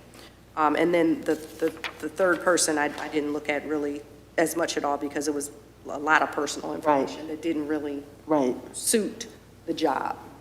So that's where I am. Mm-hmm. What are the feelings of others on the board? Yes. So I've worked with Birgit since coming onto the board, and a lot of it comes down to her experience connecting others across the county, which when we look at MASB, our connections across the state, we want someone who is for sure going to be representing our county, which is where we are also getting a lot of our services from. When we look at career tech education, where we look at special education, things like that. So I think having someone who is advocating for our county is definitely beneficial when we look at who we have for the MASB position, especially as that will lead to most likely more direct funds and resources for the district. For the district. Yep. Mr. Walker or Ms. Fox, would you like to weigh in on this? Or?